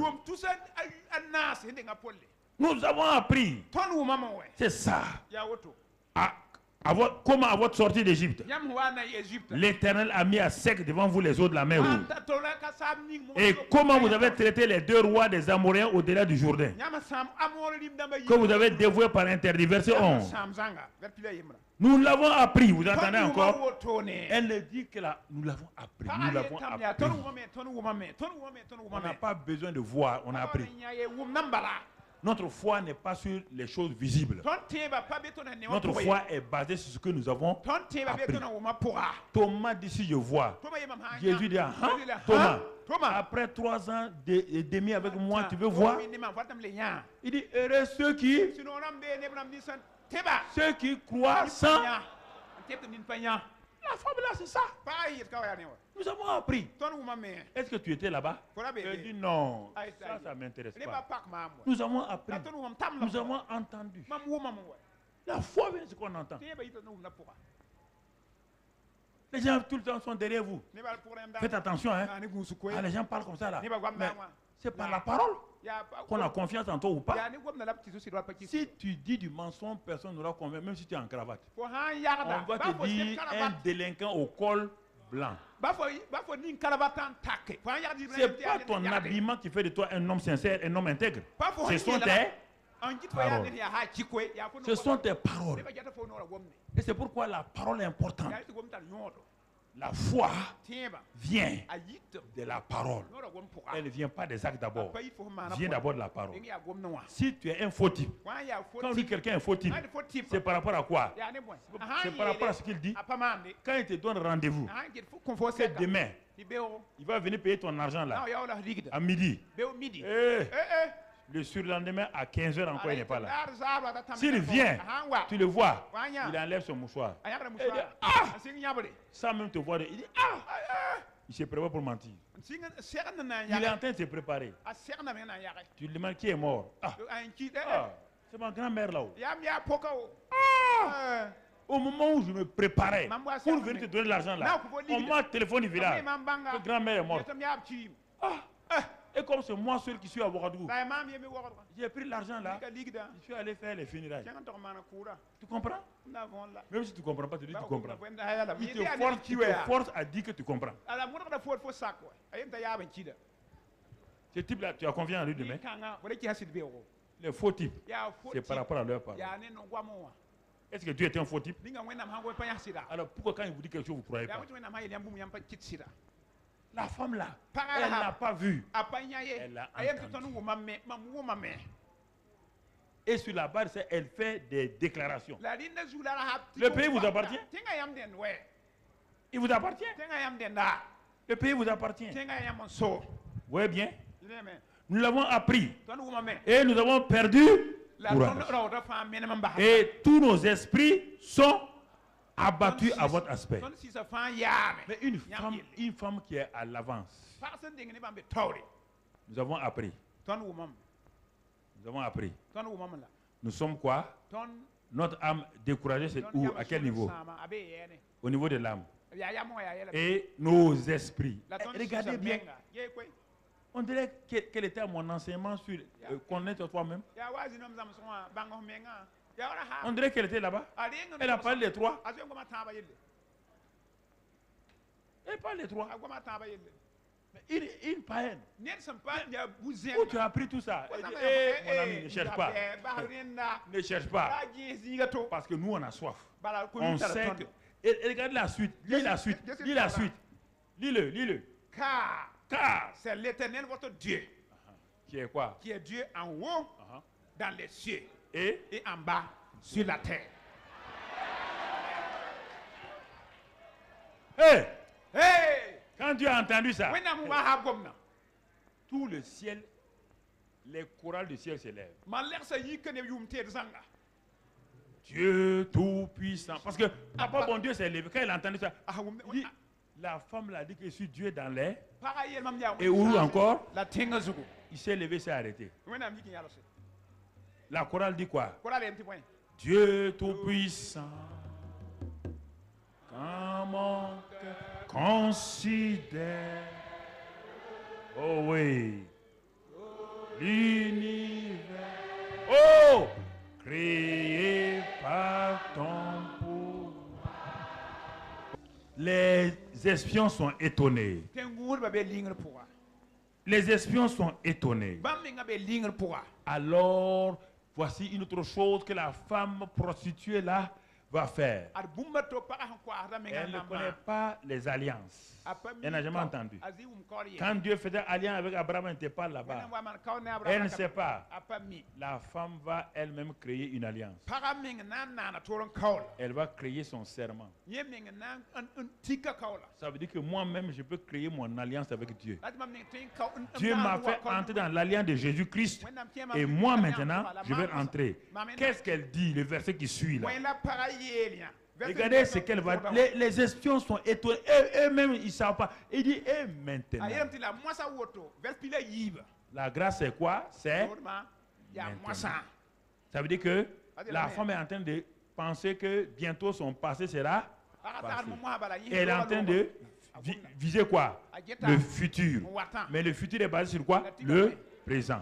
Donc, elle va faire sa déclaration. Et maintenant, je vous prie, jurez-moi par l'Éternel que vous aurez pour la maison de mon Père la même bonté que j'ai eue pour vous. Donnez-moi l'assurance. Elle amène les espions à rentrer dans son alliance. Et si les espions rentrent là-dedans, qui va rentrer? Dieu lui-même va rentrer. Pourtant, écoutez, Deutéronome 7.3 a dit quoi? Qu'il est interdit qu'on marie qui? Une. Mais elle a pris un décret et elle va dire à Dieu, bloque ton décret pour le moment. Change ton décret, mais quelque chose d'exceptionnel. Elle va changer sa destinée. Une femme qui est interdite de mariage avec un Israélien. Ne vous limitez pas à des choses que les gens vous disent. Ne vous limitez pas à ce que vous avez comme diplôme. Ne vous limitez pas à ça. Il faut comprendre. Elle a une révélation. Regardez la suite. Elle dit de jurer. Il dit, faut jurer. Levez vos mains, jurez. Prêtez serment. 2 espions ont levé. Ils ont prêté serment. Il dit, vous n'avez pas quitté ici. Hein. Elle est devenue commandante. Les rôles ont changé. Et maintenant, je vous prie, jurez par l'Éternel que vous serez pour la maison de mon père. La même bonté que j'ai eue pour vous. Regardez. Regardez l'amour qu'elle a. Ses parents étaient avec elle. Ses parents étaient où? Ils avaient honte de qui? Mais est-ce qu'elle a honte d'eux? Quand vous connaissez Dieu, vous sauvez vos familles. Vous n'avez pas besoin que les gens soient d'accord avec vous. Elle n'a pas dit sauve-moi. Elle dit non, non. Ayez la bonté pour qui? D'abord pour mon père, ma mère. Une païenne sait que l'autorité est importante des parents importants. Une païenne. Parce que la Bible dit que quiconque méprise son père et sa mère, il meurt jeune. Cette femme-là a décidé. La suite. Le verset qui vient. Le verset suivant. Que vous laisserez vivre mon père, ma mère, mes frères, mes sœurs. Ils font des mois et des mois sans venir la voir. Personne. Elle a déjà décrété quoi? Acte 16. Toi au Seigneur Jésus-Christ, tu seras sauvé, toi et ta. Regardez, elle est avant, elle a la page avant tout. Elle est en train de nous montrer l'évangile. Crois au Seigneur Jésus-Christ. Et dit, crois au Dieu. Mon ami, laisse le verset. Ce n'est pas mon visage là, c'est le verset qu'on doit voir. Et tous ceux qui leur appartiennent. Non seulement mes frères, et tous ceux qui leur appartiennent. Ça veut dire quoi? Leurs enfants, leurs frères, leurs cousins. Regardez frères. Et que vous nous sauverez de là. Elle s'est exclue de là. Parce qu'elle a trouvé que la mort va venir bientôt sur Jéricho. La mort a été proclamée du ciel sur Jéricho. Le non-mariage a été proclamé du ciel par Dieu. La femme là va annuler tout ça avec sa foi. C'est ça qui plaît à Dieu. On doit détruire tout Jéricho, les biens, on doit tout détruire. Et ensuite, vous ne marierez aucun Cananéen ou une Cananéenne. La femme s'arrête. Elle va annuler ces 2 décrets divins par sa foi. Parce que la foi plaît à Dieu plus que la loi, les commandements. Est-ce que vous comprenez ça? Ta foi là, elle est supérieure. Ta foi est liée à Dieu lui-même. Ta foi reconnaît Dieu comme un Dieu miséricordieux, plein de bonté et lent à la colère, riche en bonté. Ne cherche pas à te lier à des choses. Connecte-toi à Dieu. Elle n'a pas dit à Dieu, je vais faire ton ministère. Je vais aller faire le ministère. Non. Tout ça, c'est secondaire. Le ministère va venir. Elle sait que si Dieu accepte ça là, elle sait qu'elle a un ministère. Elle ne sait pas quel ministère, elle le sait. Elle est l'ouvrage de Dieu. Le verset qui suit, qu'est-ce que les espions vont faire? Verset qui suit, les hommes lui répondirent, nous sommes prêts à mourir pour vous. Si vous ne divulguez pas ce qui nous concerne. Et quand l'Éternel donnera le pays, nous agirons envers toi avec bonté et fidélité. Ils sont entrés dans l'alliance de la femme, oui ou non? Pourquoi tu ne t'assois pas pour tisser une alliance avec Dieu, toi? Tu as déjà fait ça? Dieu a déjà fait une alliance avec toi par Jésus-Christ. Est-ce qu'en retour, toi tu as fait un vœu à Dieu? Est-ce que tu es prêt? Beaucoup de gens ont fait des vœux et n'ont pas tenu. C'est pourquoi ils ont des problèmes. Est-ce que tu es prêt? Tu vois, est-ce que tu es prêt? Allez t'asseoir et parler à Dieu.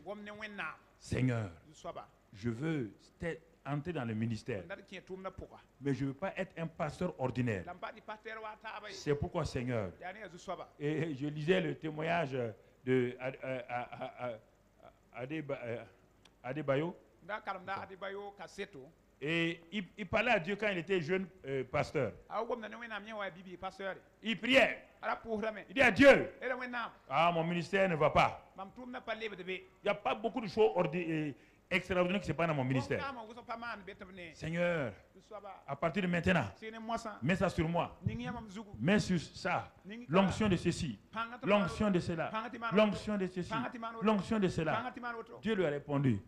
Hey, il dit tout ça là pour toi. Tu peux supporter tout ça? Il a dit, il n'y a pas de problème. Car je sais une chose. Si tu me donnes ça là, et comme moi je suis sur tes épaules, il n'y a pas de problème. Et c'est ça que Dieu lui a donné. Vous n'êtes pas exigeant avec Dieu. C'est-à-dire que vous voulez des choses farfelues avec Dieu. C'est pourquoi Dieu est étonné. Hein? Tu as vu Bintou porter et Mariam Dajenge? Tu veux Mariam Dajenge? Tu as vu simplement la jupe large de ta soeur et tu dis à Dieu, Seigneur, je veux une jupe large. Tu as fait quoi, jupe large?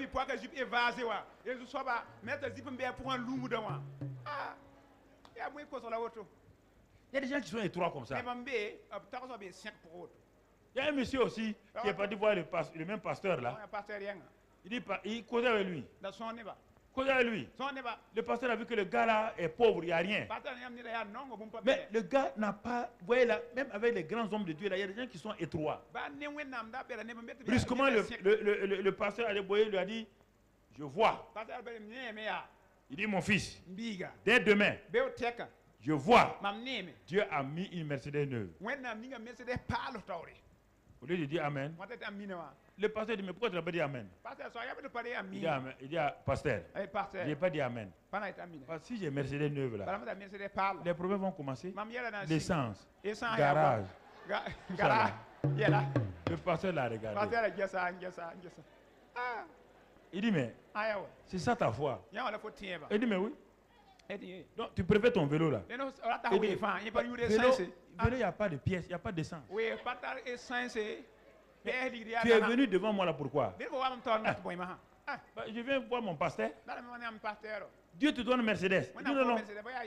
Que chaque fois, lui, il voit des gens partir au garage. Il voit tout le temps essence. Problème, lui, il n'aime pas ça.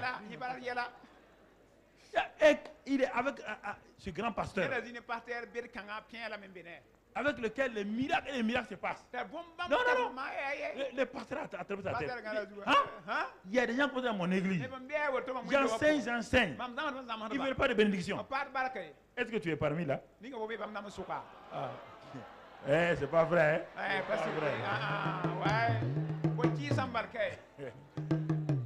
Tu veux pas de bénédiction? C'est trop beau pour être quoi? Pour être vrai. Trop beau pour être vrai. Mais cette femme, ça là, c'était pas trop beau. Elle était fatiguée de la vie qu'elle mène. Leurs idoles ne peuvent pas les aider. Mais il faut changer. Et ils vont lui dire 3 conditions. Si elle remplit ces 3 conditions là, première condition, verset 13. À notre entrée dans le pays, attache ce cordon de fil cramoisi à la fenêtre. Ils lui ont donné un fil rouge. Attache à la fenêtre. Parce que sa maison est sur quoi? La maison de Rahab est sur quoi? Sur le mur. Regardez. Sa maison est sur le mur. Alors que pour rentrer à Jéricho, il faut que qu'est-ce qui tombe? Mais quand le mur va tomber, est-ce que le mur de là où Rahab est tombé? Est-ce que c'est tombé? C'est ça ton alliance avec Dieu. Quand tout tombe à ta droite, à ta gauche, ton mur reste clair. Ton mur reste clair. Dieu va soutenir ton mur. Il dit, mets le fil là. Là où il y a le sang de Jésus, le fil là c'est le symbole. Là où il y a le sang, est-ce que l'ange de la mort peut passer? Ah, elle dit, mais c'est ça que votre Moïse l'a fait là.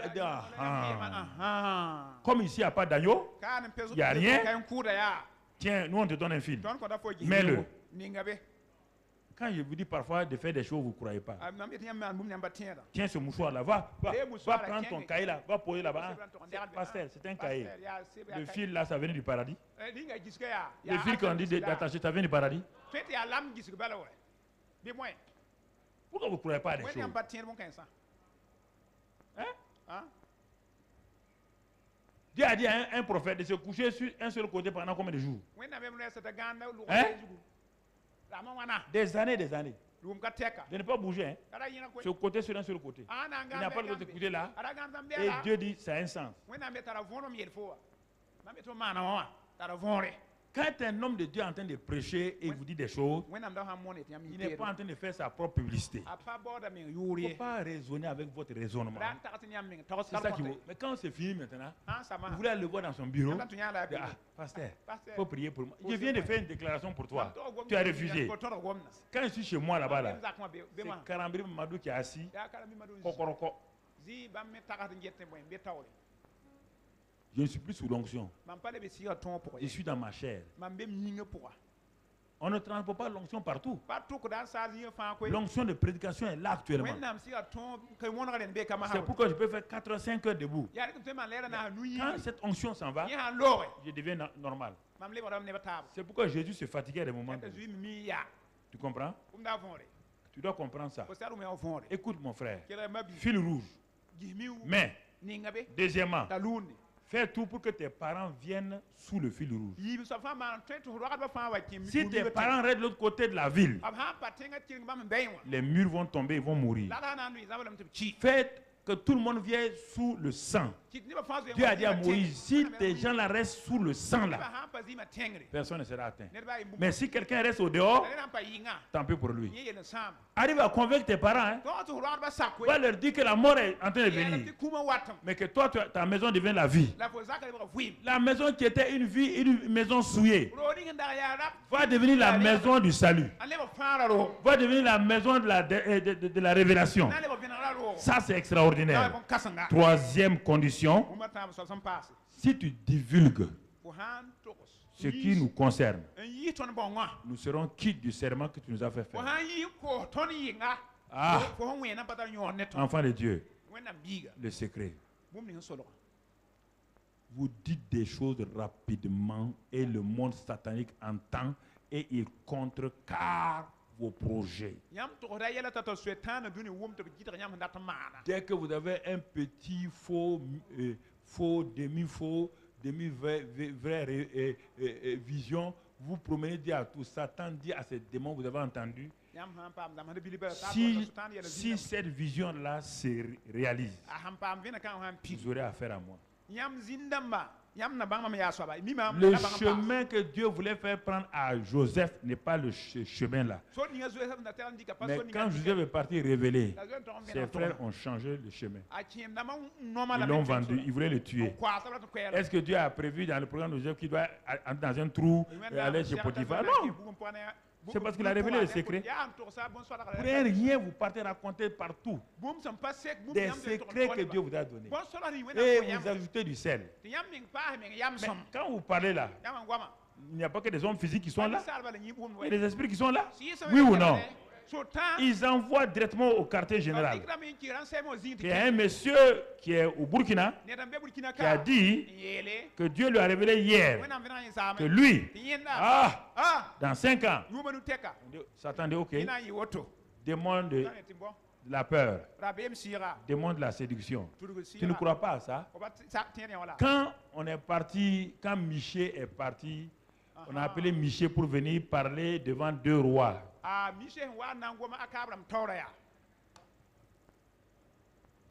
Miché ne tourne pas autour du pot. Ah, monsieur pas gilim ni. Il dit la vérité, puis c'est fini.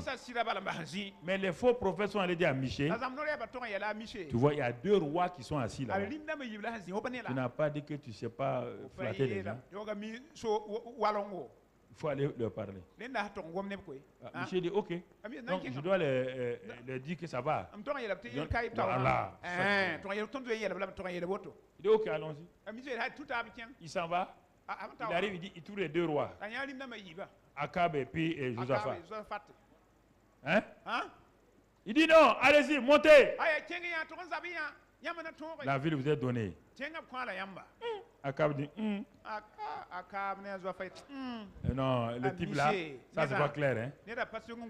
Michel là, il n'a jamais rien dit de bon sur moi. Mais cette fois-ci, il me dit d'aller là. Il dit Michel, dis-moi la vérité. Il dit, roi, tu veux la vérité? Il s'arrête. Il dit, j'ai vu le ciel ouvert. Il dit, tu as entendu? Il a dit quoi? Qu'il a vu le ciel ouvert. Le type est mauvais, hein? Qu'est-ce qu'il va dire? Et j'ai vu Dieu assis sur quoi? Son trône. Tu as vu? Nous on est sur des trônes, nous on voit Dieu sur un trône. Donc ça veut dire que Dieu est plus grand. Il va parler. Et qu'est-ce qu'il a dit? Dieu a dit que qui sera là pour aller séduire Akab, pour aller à la guerre et mourir. Akab dit à Josaphat, il t'a dit, ton gars là n'est pas bon. Il n'aime pas les gens. Pourquoi vous voulez mentir aux gens? C'est cette partie-là qui est importante. Si tu divulgues les secrets de Dieu, il y a des choses que Dieu m'a dites. Je n'ai pas dit à quelqu'un. Je veux pas que Satan prenne. C'est quand les choses arrivent que je révèle. Quand les choses arrivent, je révèle. Quand les choses arrivent, je révèle. Et quand je révèle ça encore, malgré ça, les gens vont dire, est-ce que mais tu n'étais pas avec moi quand Dieu me parle. J'ai mon programme. Hein? Quand on appelle les ministres là, on donne à chaque ministre un cahier de charge. Alors, ton cahier de charge n'est pas mon cahier de charge. Quand je te parle de mon cahier de charge, tu veux mentir. C'est mon cahier de charge comme ça. Et on ne révèle pas tout. Non, mon frère. La suite, verset 20. Et si tu divulgues ce qui nous concerne, ok. Verset 21. Ahab répondit, qu'il en soit selon vos paroles. Ah, vous voyez bien. Et elle prit congé, ainsi congé d'eux, et ils s'en allèrent. C'est pas fini. Et elle attacha le cordon de cramoisi à la fenêtre. Elle a parlé la foi, maintenant elle va agir. La foi est toujours croire, parler, agir. Maintenant c'est fini, non? Quand elle a fait ça là, aussitôt elle a fait. Elle a attendu demain. Si elle attend demain, Satan va lui dire, est-ce qu'un morceau de fil comme ça là peut sauver quelqu'un? Quand Dieu vous parle, vous ne voulez pas faire tout de suite. Vous partez au dehors. Et quelqu'un qui m'a suivi là, dès que vous allez dire, j'ai vu votre pasteur là, il a dit ça, vous croyez à ça. Il est en train de laver vos cerveaux. Et toute ta foi est partie. Dès que les espions sont partis, elle a fait quoi? Elle a attaché. Au cas où elle oublie, il y a ça est là. S'ils viennent la nuit, s'ils viennent le matin de bonne heure, c'est déjà attaché. C'est attaché. La foi, c'est ça. Croire dans son cœur. Je le sais. Parler. Dieu vous a donné. Agir. Elle a attaché. Quand il y a ça, allons dans Josué 6. Josué laissa la vie à Rahab la prostituée. Jusqu'à présent, on appelle Rahab là.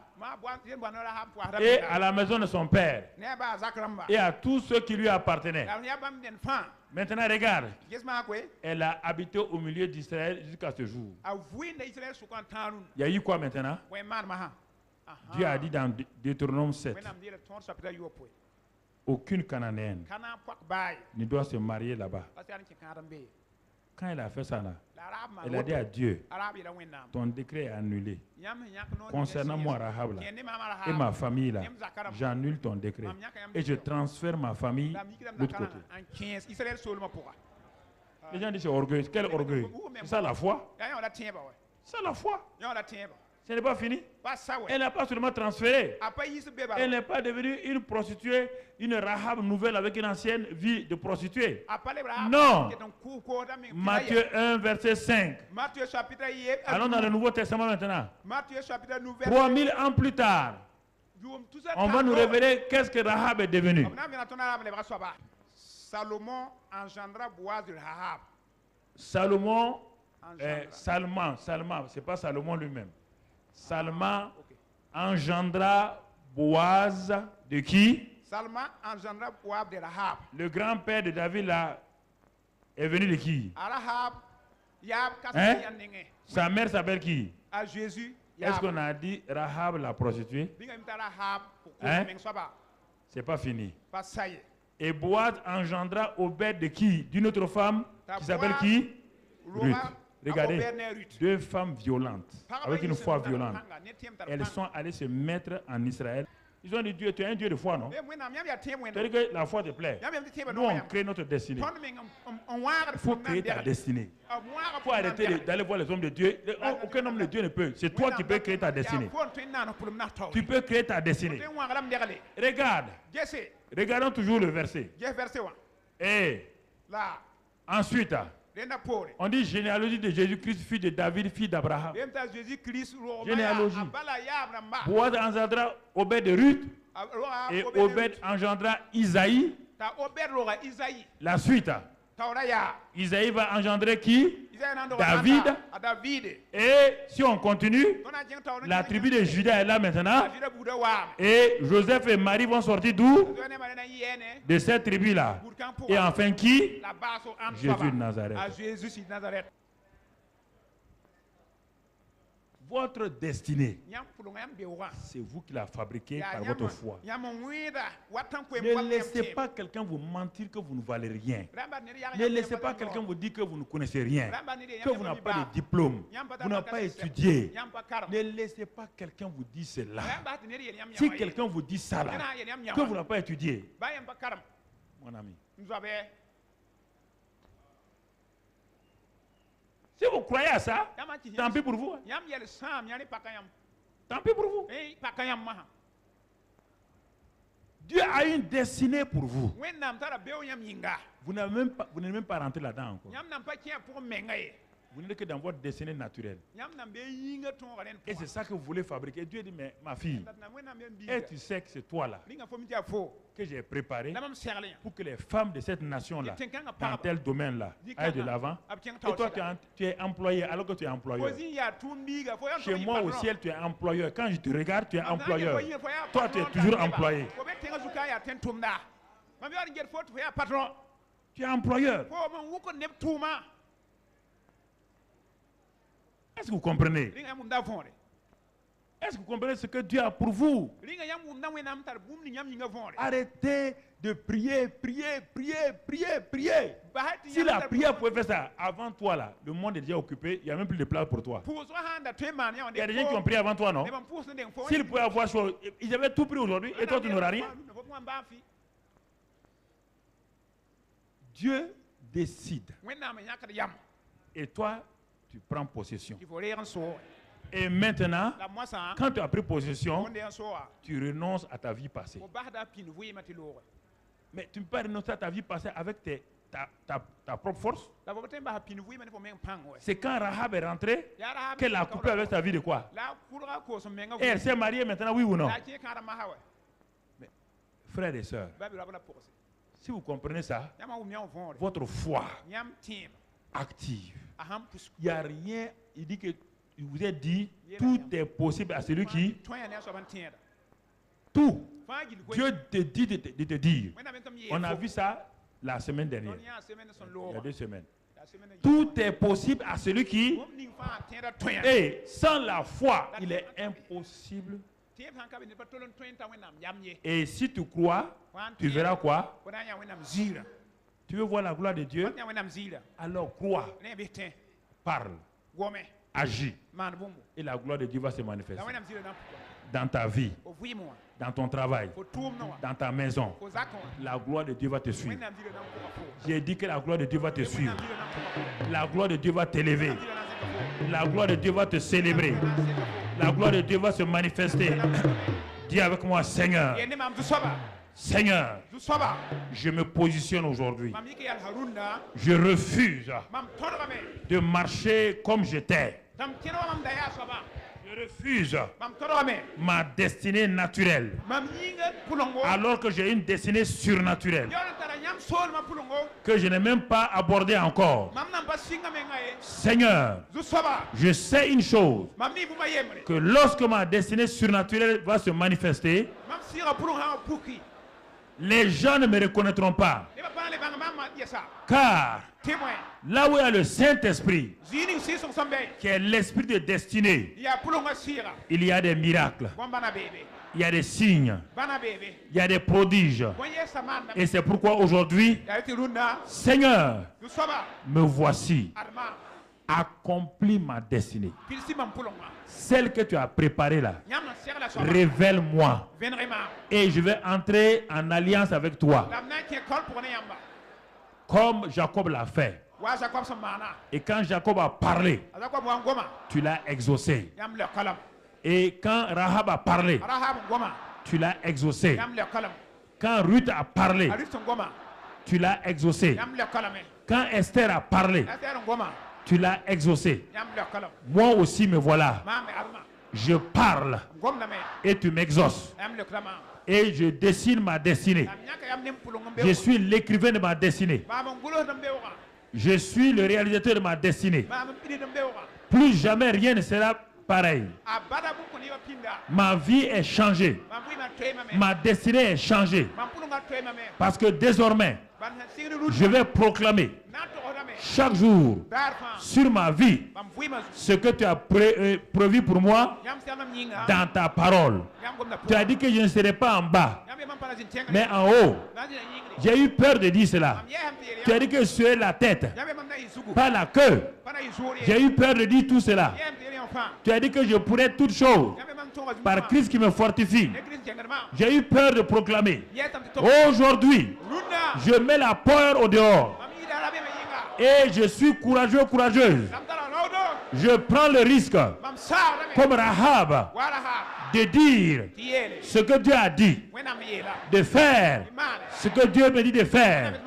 Et alors, au grand étonnement de mes parents, de mes amis, de mes voisins, ma destinée s'accomplit. Seigneur, je suis en route pour l'accomplissement de ma destinée céleste. Je ne serai plus pareil. Ma destinée, écoute-moi, tu apparais maintenant.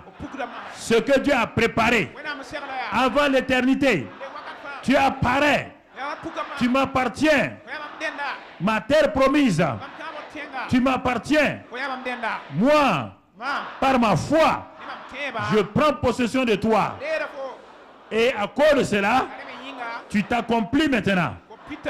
Merci Père. Cela est fait. Cela est écrit dans les livres des œuvres, dans les cieux. Cela s'accomplit pour la gloire de Jésus-Christ. Amen, amen, amen, amen. Amen. Cela est accompli.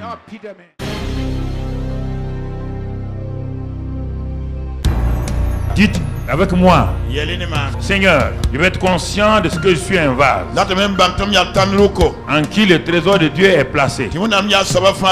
Seigneur, je veux être conscient que je suis aussi une éponge. Je vais être rempli de la présence de Dieu afin de manifester cette présence-là. Ce n'est plus moi qui vis, c'est Christ qui vit en moi.